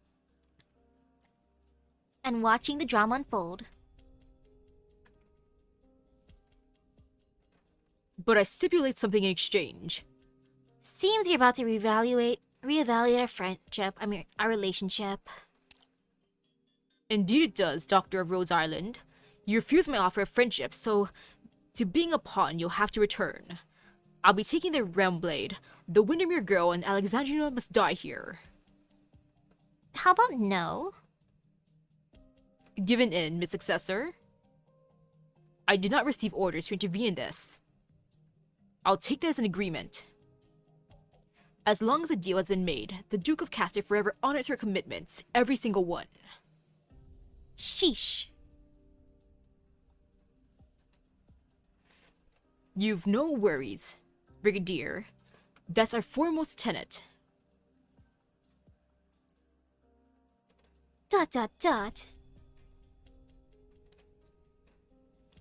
You see the parallels? Amiya has the ideals and her own answer, but does not have the right as the king of sarcasm for most sarcasms. But in Venus' case, she has the rights, yet she doesn't have the answer for her people and for her own.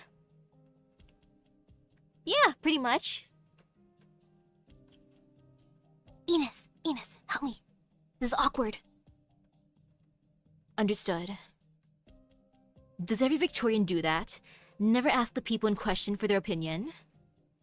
I think, Mr. Trilby Asher. I just told you a second ago your metaphors suck. And calling us pawns, that's a metaphor. So Rhodes Island is hanging on to ties with the Duke of Windermere as its last thread? That's not a good idea. You're on the wrong team.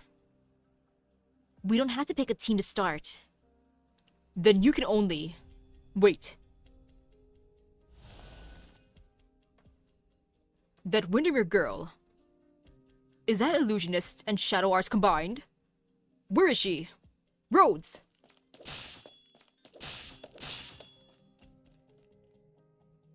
Impressive rapport there, Mr. Trilby Asher. It's a question of our tenets, after all. The thing about honoring commitments forever? No, a different one. Never let the winner take all. This is all meaningless now, Tron. If this lot sends their message out, the Duke's main fleets will be forced to push in. And at that point, the airship goes to whoever takes it down. It seems none of us will be bringing home the gold. Fine. Doctor, careful.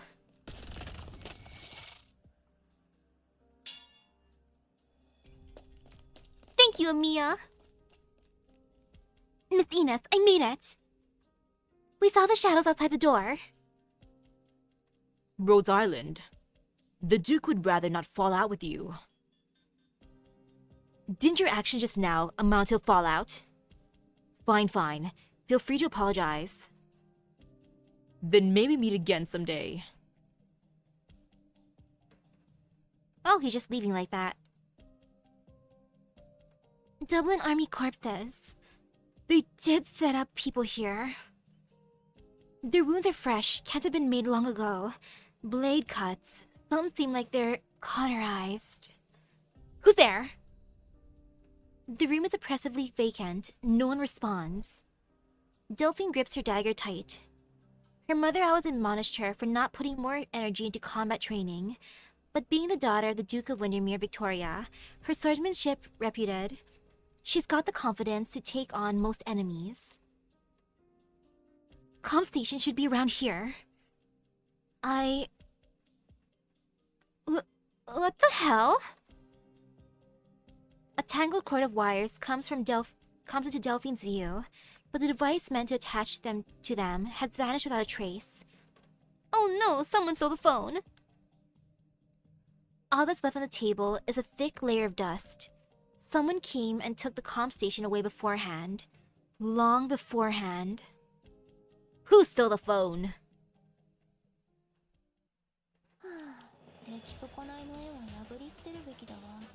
Oof, imagine having to rely on a landline.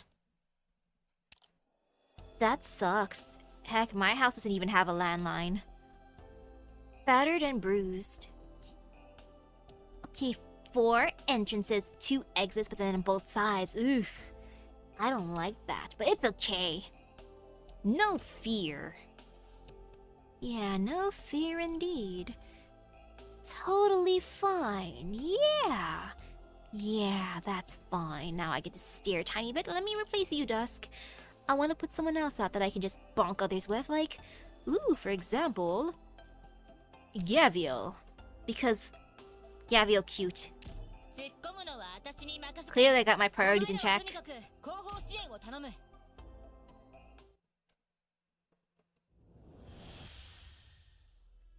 So, This time it's Iberia. Patience, Banshee. These were the most unforgettable days for me. I thought you wouldn't like it here. I thought you wouldn't like it there. I certainly didn't like Iberia before that disaster. All its aggrandizing. All so self-obsessed. I was through with it. They didn't understand fear. Whereupon the disaster satisfied you. I'm not some twisted psychopath like old Red Eye is. The disaster itself was nothing unordinary. When has the land ever been short of disaster? But those creatures fascinated me. I've only ever heard rumors. If I'll be honest, those things duly disturb me. They are too removed from us. Then how removed do you consider me from you, Banshee? You should know, no matter what aspect I take, none of it is a real me. Originium leaves are irrefutable brand upon all. It has you walk in the forms you do upon this terra firma. But the one thing I forget was the Damasti. Only we still preserve our firstborn form. Are you proud of your purity? No. With this world in the state that it is, what does purity even mean anymore? I can only chase after the changes it brings. I can only chase after you. Chase all you create. Every manner of means possible I used. I found in Iberia a wasted town. I moved in there. We moved in there. We made the town run anew. Work, communication, trade, traffic. 200 me's made up one small town. I can't say whether you're lucky or unlucky not to have fallen into insanity yet. Who knows? In any case, the time I spent there left a deep impression on me. With so much to manage, I was drowning every day in it. It gave me the false sense that we lived meaningfully. But weariness came in the end, as it always does. Giving my undivided attention to the trivial was very amusing, but even summed all together, it could still not give me the answer I was seeking. Until I found them, I heard some call the things Seaborn. I observed them for a very long time. They reminded you of yourself. No, in terms of unity, we far surpass the Seaborn and their many. No matter how many appearances we divide into, we are in the end a whole, while the Seaborn have only the choice of joining with the many. But you know what? I envy them. They need nothing more than to heed their instincts. Find food, find nutrients, multiply, evolve. Perhaps that word you slung just now, purity, should be falling on them. While I remained where I was, watching it all, watching those variegated little beings assimilate a swath of seagrass with them. They think nothing. They do what they're meant to do. No thoughts, head empty. And what of us? What are our instincts? And what are we meant to do? Banshee, can you give us any suggestions? Are you laughing? Apologies, Damasti. I am not mocking you by far. They who could proclaim themselves the oldest king of the royal court, their majesties the Damasti, are simply looking for the meaning of their life. It's a very important thing, of course, it is. I just never would have thought that standing before me was a wayward philosopher. Would you ever guess the years I've spent a professor of philosophy at Victoria's universities? To you, seeking meaning is easy. Excluding the least minority of existences, life can always be considered brief. You find a goal for yourself to stuff the days full with so that it isn't so tough. But we cannot do that. From your suggestions to Teresa's future, none of it holds our interest. To us, it's no more than passing the time. I feel like the Damasti just want to get rid of boredom. Why do we hold affection for these things that pass in the blink of an eye? We've exhausted practically every possibility, and practically every delight too. I'm beginning to pity you, Demosty. You found out we're just some old decrepit nothing gets to anymore, no matter how loud you shout it. Not many know the secret. A few friends of mine taught me this silly game. No, never mind. Go on, Banshee. We're more interested than you suppose. But you may have to wait a moment. Some bothersome work has come a-knocking. Not here, that is, but I'm afraid we'll need to divert a little attention. Do I pity the Demosty? Nah. If anything, I relate to them. When it comes to boredom. It's like, gosh darn it, what am I gonna do right now?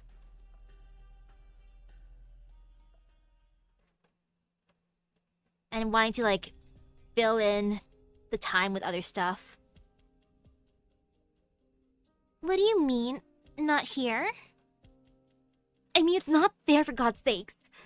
The comms post isn't there. There's nothing there. Someone made off with it. Was it the Dublin forces? Afraid it was long before that. Judging from how thick the dust was, someone must have been eyeing it when Norport was just setting course away from Londinium. The Red Steel Guard captain would never genuinely be fooled by us. He'd be very quick to realize the projected message was never sent. But at the very least, we're back at the same starting line. We have a renewed opportunity to go for the gold. First there was you for the Duke of Castor. Now there's Dublin's Spectre Force. You've all secretly infiltrated to get into this plate, which means you want to keep up Norport's surface appearances. Without any way to force the Duke's main armies into mobilizing, our plan's dead in the water. Never try that excuse again, Delphine. As long as your Duke mother learns that you're still here, she'll find some way to save you, won't she? I can't guarantee. Admitting you get along with your mother is nothing to be ashamed of. Do you have an idea, Inez? What a pain in the ass. Looks like you can do it. I really hate that part of you. But alright, I can try. I need high elevation. Don't get your hopes up. Miss Inez, how much time will your idea need? Until sunup. Tell Siege and her city friends to get ready. May I wish you all Godspeed, and I look forward to you choosing the Sunset Street Hotel again. Colbert. Okay, I think you might be my favorite NPC from this episode. Yep. Episode 12, Colbert is the MVP. Or he's just my favorite now. His customer service is on point. Though when it comes to character designs, Percival. And the fact that they're working together makes it even better. Wonderful duo. I've spent some wonderful times here, and gotten to know some very fine people. Norport is a lovely, thriving place. Don't let it be reduced to memories and rubble like this. We promise, sir. There'll come an end to the conspiracy and the dispute. There's a person I truly, truly miss who once told me that perhaps one day, everyone in this vast land can fall into peaceful slumber. Huh. There's a backbreaker. The hotel's even messier than it was before. People who don't do their own cleaning never know how difficult it is to maintain a bit of order. Percival! Where's she run off to now? Fine. Go and leave this old codger by himself for a bit. The age-riddled hotel owner finds an equally age-riddled armchair and opts to find a comfortable position before sitting down. So that courteous girl, she's the king of sarcasm. It's getting harder and harder to keep up with all this change. Even I'm a little shocked by it. Change. Maybe I've been slacking on this sort of change myself. Change isn't progress after all. Alright, about time I bid farewell to this old friend. To tell the truth, I really did love this place. Heh. 2 more months and you should have kept this up, Colbert. Who would have imagined after 2 months of the Sarkaz army in the city, an old devil would go from cleaner to hotel owner? I just can't wrap my head around it. The elderly sarcasm stands up and scans over the grand lobby of the public house. Every single article is here is near and dear to him. That Ines Cabernet says war doesn't do metaphor. Well then, let's restore its original looks. Upon a finely woven rug that's seen more political players and aristocrats than anyone could know, the elderly sarcasm drops a lighter lit of flame. And swiftly, the fires rage high.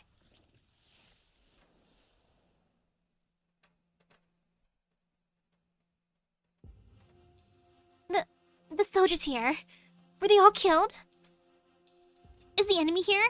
If I'd found this earlier. Their families receive compensation payouts, if they have families. We have to be on guard. No. Do you look like that because you already knew about this? This was part of your plan too. It was per military commission of Casdale arrangements. Sacrifice is unavoidable, mercenary. I thought your captain would have taught you this long ago. You're a general, and they're your soldiers. Yes, I'm a general, and this is my work. Be it our enemies or ourselves, I must cast each and every life into this gaping maw we call war. And pray it spits out the best enemy we could wish for.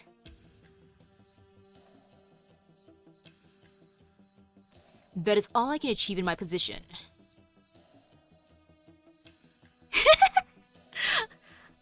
Oh yeah, that visual novel has like A lot of, interesting scenes.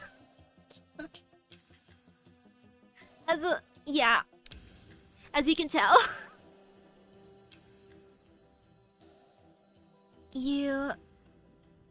Hence why I came. I came to give this all my full attention, to look over every pale, young face here. I must remind myself that this was a decision I made. I would not say this is the price the Sarkas must pay, mercenary.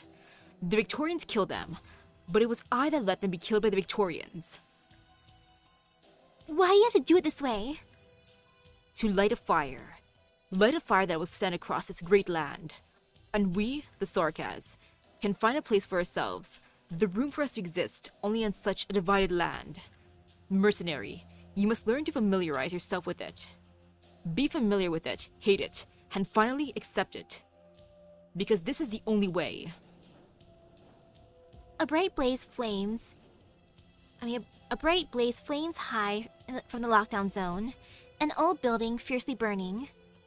Another accident? No. That is the first flame. Mercenary, come with me. We must return to the airship. Our guests have already taken their seats.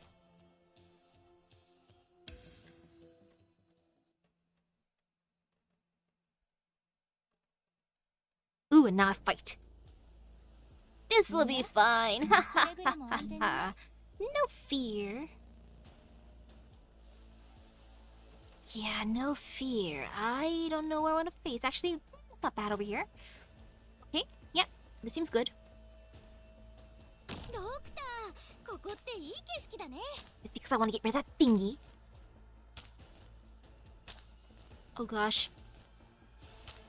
No fear. Temporary arrangements.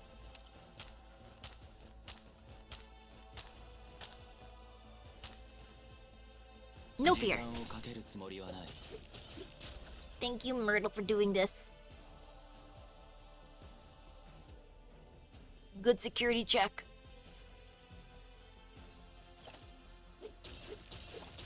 Oh wait, there's stairs. Oh, my bad.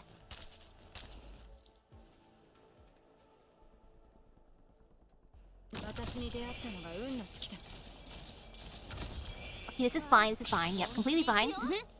I got this. No fear. At least on this side, it's not as bad. I can just put down... Uh-oh. No fear. No! Actually, yeah, that was fine. They passed the test. Technically, yeah, it's good, it's good. It's still fine. Myrtle, please don't go poof. I need to live. あまり待たせておく隠せない Gosh darn it, though, I need mud rock. 今こそ皆さんをお助けする Come on. Just a little bit more cost, please. ドキドキ距離を合わせて Time to break the things. Even if I don't really want to break them, I still gotta どう break すればい them. いか足元を見ていなさい If it's meant to be, it's meant to be. Okay, there. 自分のための戦いをリンゴちゃん Oh, now this is fine. I get all the costs that I could ever need. Maybe a healer would be good. But I already have my max right now. And I'm fine with how it is for now. あまり Oh, 待たせ these て guys are sus. 見てみなさい私に Time to bonk some sus dudes. 指示を待つ Yay. Perfect. No fear indeed. We're only a few hours away from the sunrise, Miss Ina stipulated. We need to hurry up the pace of our evacuation op. Say, have you forgotten? Haven't you forgotten something even more important, Dr. Rhodes Island? There's the airship too. Yes, we in Dublin are starting from the same line again, which means time is of the essence. To forever abide by commitments is not solely what we ask of ourselves, but of those we make deals with too. You finally made it. I almost got offed by that red steel guard boy. Her Grace is very dissatisfied with your indolence. Your methods are too tepid. Or is it that you're coaxing Alexandrina, playing on her sympathies? That's a very grave accusation. I'm unconditionally loyal to Her Grace. That much is obvious. We'll review your excuses in hindsight, for now. For now, though, there's no time.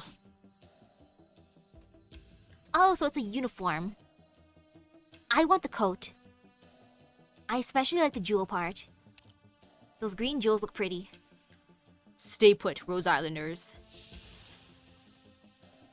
What are you doing? Arts in black. Just as the fresh intel described. You've kept it very well hidden, Rose Island. To think this goddess is a Sarkaz's very lord of fiends. Very interesting.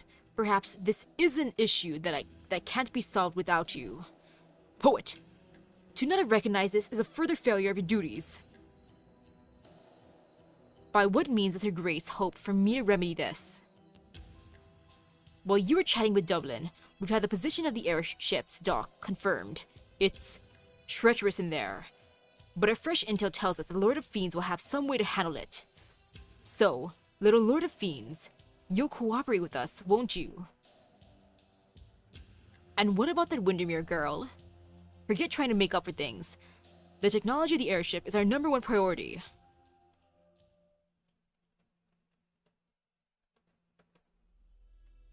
Think we've notified about everyone we could find. And that caps off all we can do. Ami isn't back yet, and neither the doctor nor Enos have been in touch. Looks like somewhere's caught fire outside again. That's where the hotel is. We better go take a look.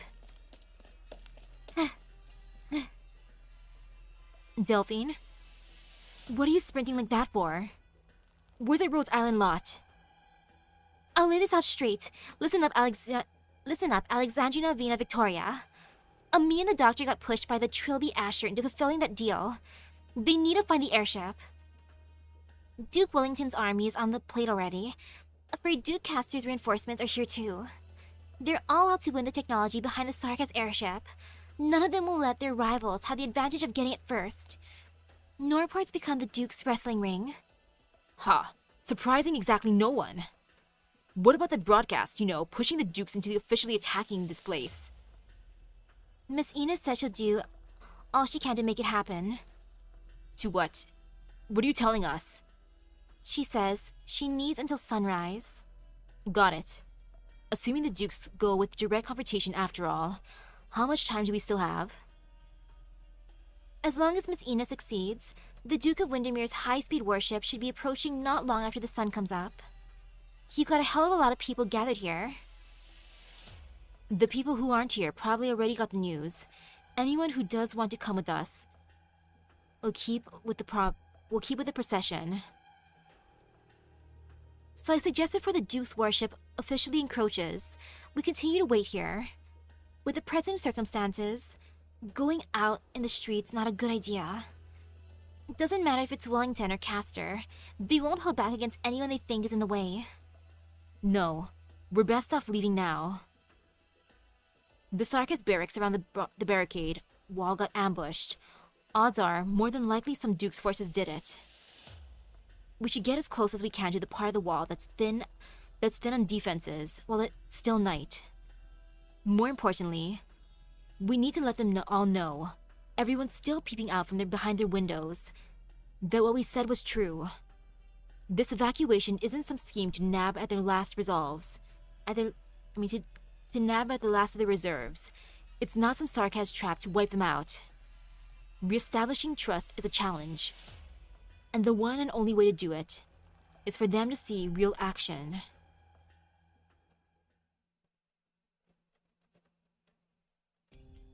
Hopefully the evacuation goes alright, but with Hoderer making an appearance, I don't know. Here, the books you asked me for last time. I had to spend an age searching in the Londinium libraries, not even knowing Victorian. Grab some poor feline in the end to find your stuff. Thank you. Sometimes I see you writing and drawing in this blank book too. You don't just read, you write your own stuff too. I've never been to Casdale, but I've heard they've got a whole Sarkis University underground there. Are you a teacher there? No, I'm just like you, putting my life up for sale. Are these books really that fun to read? They all end fine enough, but similar events keep happening over and over. All the authors can do is keep writing fine enough endings, and I've gotten sick of it. General Manfred made us lock you up in here, but hasn't given any further orders since. How did you offend him? Maybe he just thought jail would be more peaceful for me. It's easier in here to do whatever I'd actually like to do. And that's reading. You really are a boring guy then. I hear us Sarkaz are going to get some real good news real soon. So good it'll stun the entire land. It's just going to be another war. Has anyone ever told you you're a drag to talk to? Honestly, yeah. Seriously, what a drag. Alright, I'm changing shifts. You behave in here. Don't forget, you promised to pay me for the books. The royal court soldier's silhouette disappears with a wobble to the end of the prison corridor, and very soon, a different set of footsteps comes into the earshot. Hoderer waits, but there is only quiet.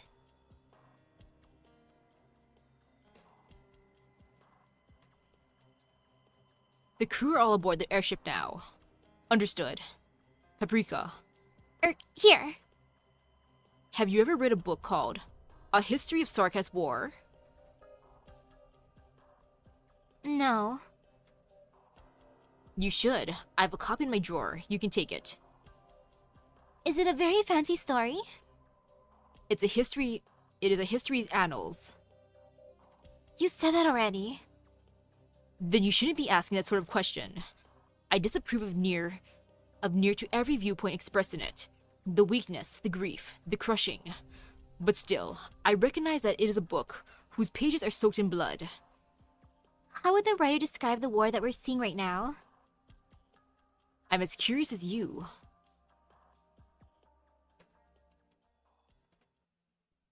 I like how Manfred's like, good question. Next question. And ooh, it's a fancy one. This will probably be the last one for tonight. Clouds burn red. How ominous. And oh gosh. Oh, that top one. Ew. Good thing I have Susie on my side, but still, ew. I can't place any people on the ground there. I don't like that.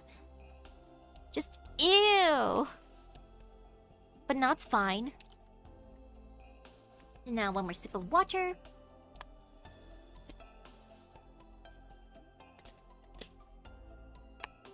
Okay.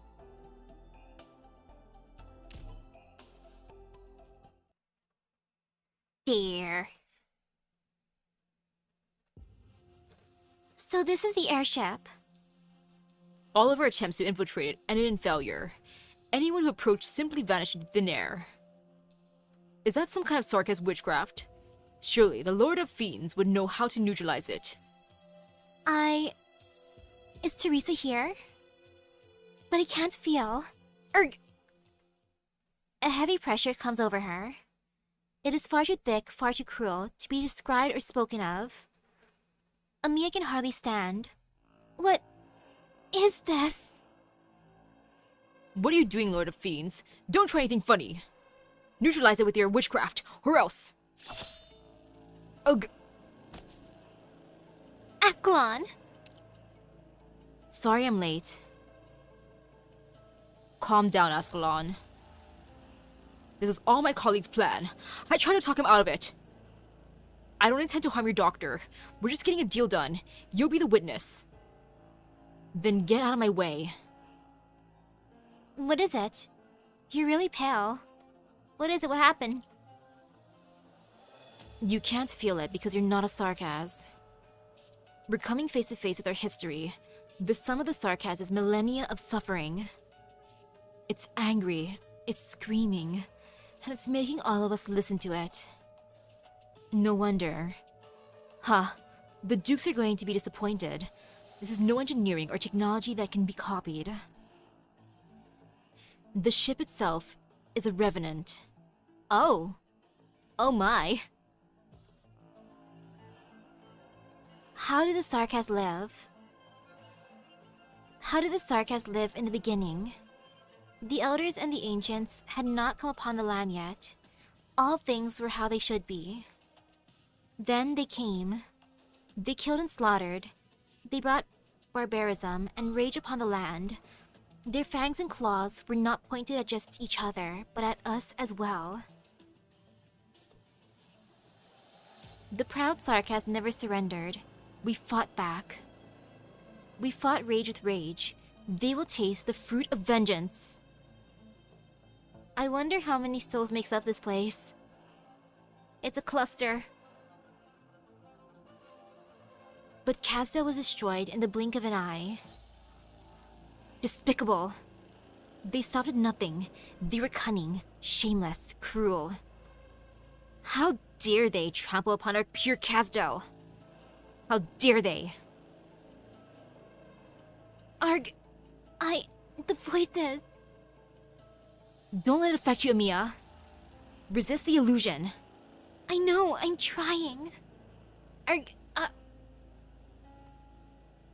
Kasdale was destroyed. The King of Sarkas and the royal court led us in the fight against the scum. The Sarkas will not permit such shameful failure. But those Carly Sarkas who call themselves a Sancta deserted their duty. They betrayed their people, betrayed themselves. The walls fell again, and with it, our dream. Oh dang, calling out the Sancta like that. No matter, the traitors will be purged. Kasdale will stand again. As long as the King of Sarkas still stands, we will never fall. The shadows? No, it's not like the shadows from Inez's arts. What is it? Get out of the airship, Shadow Doctor. The airship shadow wriggles, stretches. The other, Trilby Asher, whom Ascalon knocked to the ground, disappears in the dark ocean. What the hell is this? Suffocating black, suffocating despair, suffocating fury. This King of Sarkas will lead us. The King of Sarkas. 34 times did Kasdale fall. 675 times did Kasdale fall. 3,421 times did Kazo fall. The shortest it took was 3 days between the rebuilding of Kazo's walls and the hoofs of Pegasi trampling it to dust. Time and time again, Kazo was destroyed. Time and again, it was rebuilt.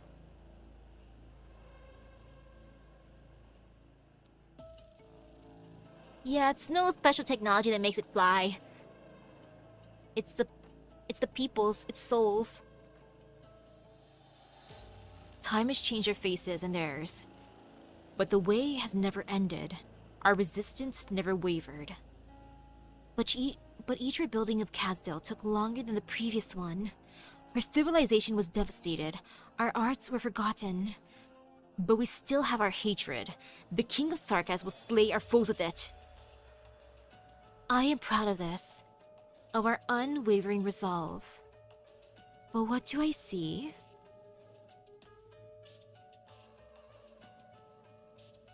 Precious baby Amiya. A twisted chimera. An outblood king? The King of Sarkas who stands before me is an outblood? This crown is not yours to wear. This pain is not yours to stand with. This fury is not yours to stand for. Answer me, imposter. Answer me, fraud. Answer the Revenant's question. The Revenant. Open your eyes and see, false king. What do you see? I see... Don't look, Amiya. It's the Revenant's witchcraft. I saw tears. I saw deep, heavy sorrow. Has this sorrow always been with you?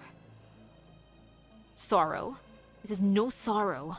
I feel no sorrow anymore. You've scorched your wound with the flames of rage. It's painful. I know what is real and what is false. Answer my question. How dare you? Twisted outblood. How dare you? Carry the burden of the Sarkas. Ascalon stumbles. Are you okay, Ascalon? I'm fine. Amiya. Amiya looks up towards the great shadow of the Revenant. You cannot see her face, you only know that she is looking up. You're right, Revenant. I should see. I have seen. I have seen it all. All 3,421 destructions. Every brick that turned to ash. I saw the resistance of every king of Sarkas. I saw their hearts, each and every one of them. I saw the tears and blood swallowed. I saw the dust and broken pieces. Familiar silhouettes fall, overlapping with one another. Familiar scenes replay themselves. Wait, Tin Man left the cluster of this Revenant? Did he really? I thought he would have just become the Tin Man. Do you have to become part of the cluster? Because if you have to become a part of the cluster, I would leave too. I'd be like, ill. No. Too angry. Like, I was assuming some could become the cluster, or some of them could just, like, decide, you know what sounds fun? I want to possess this armor. That sounds fun. Familiar silhouettes fall, overlapping with one another. Familiar scenes replay themselves. I have seen, I see, I will see. I never averted my eyes, Revenant. I will remember. Every hard decision, every death and sacrifice, every destruction, every hope. I made you see, Chimera. I made you see. Imposter. There's not a single moment that I do not experience, feel, the burning flames. But you? Yes, you could see it like a map, like a play, a mere passerby watching from above the cliffs. I denounce you, false king. I despise you, not because of your foolishness, not because of your arrogance, not because of your conceit. It's because you can never truly stand with us. But I've tried. Tried? You could try not to avert your eyes, but you can still turn away at any time you choose. You're not Sarkas. You will never be. The souls of the Sarkas reject you. You call our fate pain. You say you try to endure it, but we are fated to be buried by it for eternity. You say you have the courage, but the day comes that you can take it no more. You can abandon us. I won't! How many seasons have you seen? How dare you promise that you won't?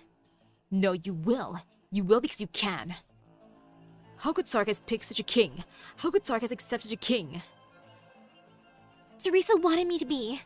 She said we could share in the same feelings, even if we're not of the same blood. Then she was a fool. If you truly share the same feelings, now that you've seen it all, why do you come before me? Why do you try to stop this war? Amiya finds herself at a loss for words. Why does she want to stop this war? She has seen the anger, the pain, the longing. Why does she want to stop this war? There is no other way for the Sarkas. No Sarkas could come to any other answer after coming face to face with it all. But Amiya realizes that, for an instant, she understood Teresa's choice. Drown tears with tears and bury suffering with suffering.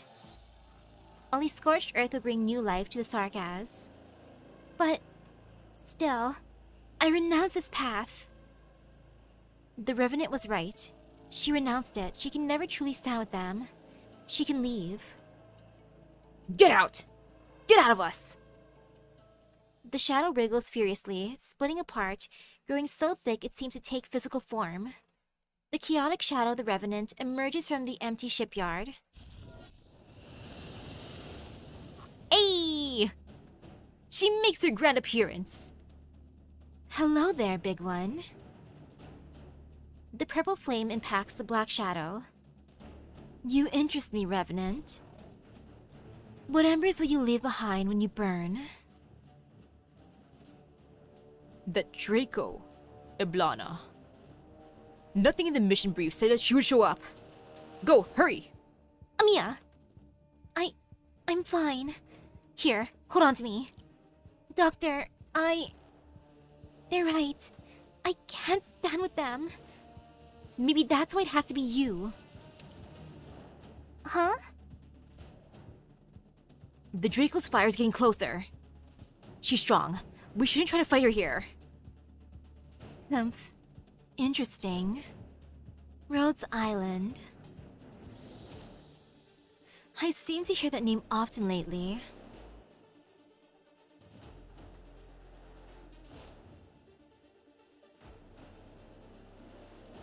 General, the Draco. Pay no heed. Her flames burn nothing but her own short-sighted ambition.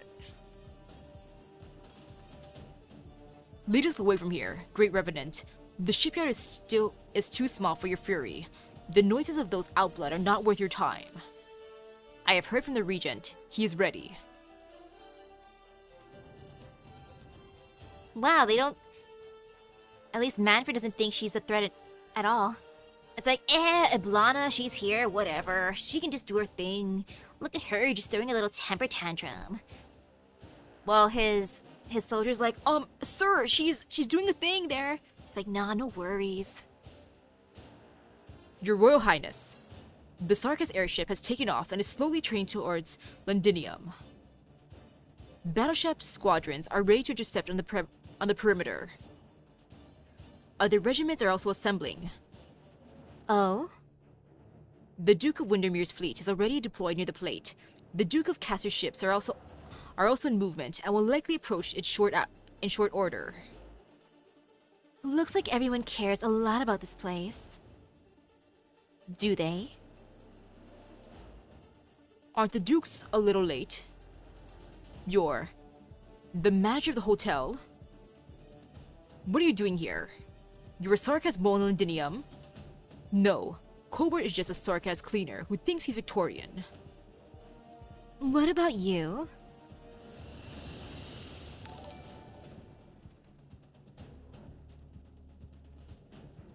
Oh? Was he Colbert all along? Like, if that is the case, then, I'm fine with that, actually. Like, fine, Damasti, your... Mr. Colbert been a fun identity to be. We?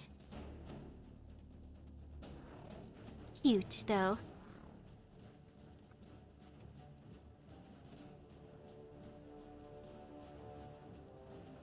Just some poor souls made to come out and work while having a chat with a friend.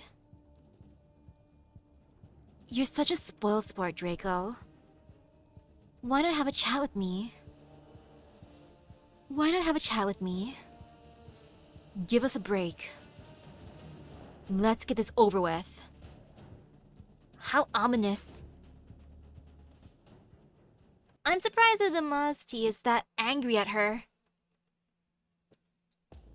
Manfred's like, she's fine, while Damasti's like, hell no, I hate that.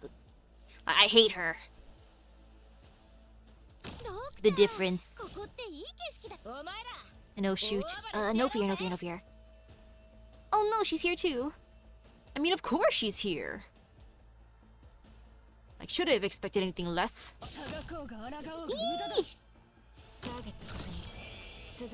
Okay, okay, this is fine for now. Come on. More, please, please, please. Okay, this is good. Oh, gosh darn it, that cost though. I hate the cost. The cost will haunt me, but it's okay, it's okay. Yeah, it's fine. No fear.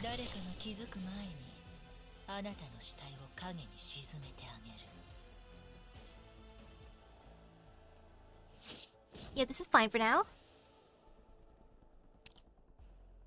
I just gotta wait a tiny bit and then boop. All good.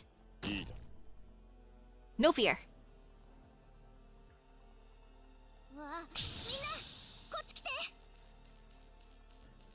I gotta start bringing people out though because, you know, having allies is good. Especially those that can get rid of those boxes for me. The boxes that I hate. Oh no, they're being annoying. Okay, who am I going for? It's fine. No fear. Oh no, Damasti's here to please be my ally. If anything. I don't want more enemies. Too many. Spooky scary.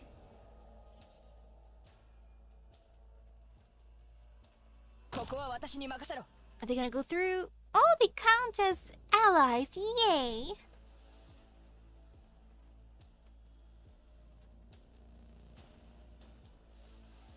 The Revenant starts as an individual soul, but as time comes and passes with history, most of the souls were angry for the injustice. Most of them converge all their power into one. So in modern time, they are now the souls of a cluster of a Revenant.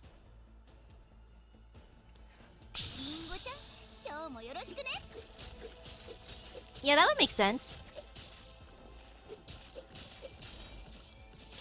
That's if they chose to be together, though. Versus the ones who did not choose to be together, like our boy, Tin Man. He's just like, nah, I ain't into that, into the edgy life.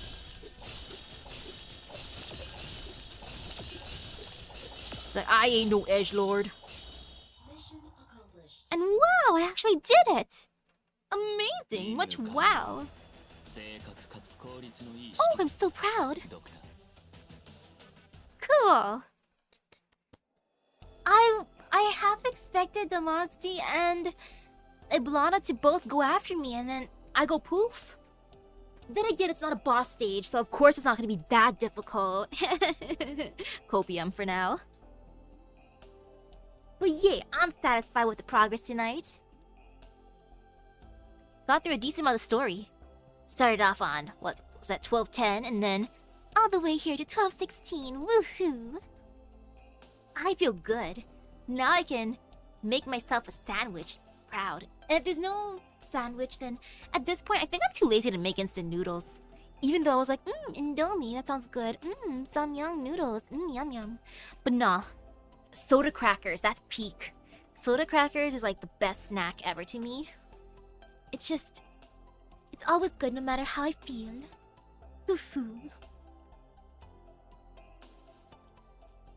Partially surprised about Colbert being one of the Damasti's many lives, but at the same time, the Damasti is just trying out all sorts of roles to escape boredom, basically. Like, you know what sounds fun this day? Being a person who works at a hotel. Yeah, that sounds like a good plan. Okay, Self, you go do that. Ah yes, the roleplay went on for many, many years. Until Eblana ruined it. Colbert is still the best boy right now. Just because of his wonderful customer service. It's like, I would offer you all tea, but I can give you something else if you'd ask. It's like, okay, water. Thank you, Colbert. So cool, so wonderful, so nice. And I know I'm gonna continue the story next week for sure. Not sure what day yet. But sometimes next week should be fine. And with that being said, thank you for stopping by the stream. I hope everyone has a great rest of the day and epic gacha luck. I am satisfied. I just gotta farm the event some more. I gotta, you know, buy out the shop. Haha. So I'll see you guys later. Bye bye. More time to buy out the shop. Yay!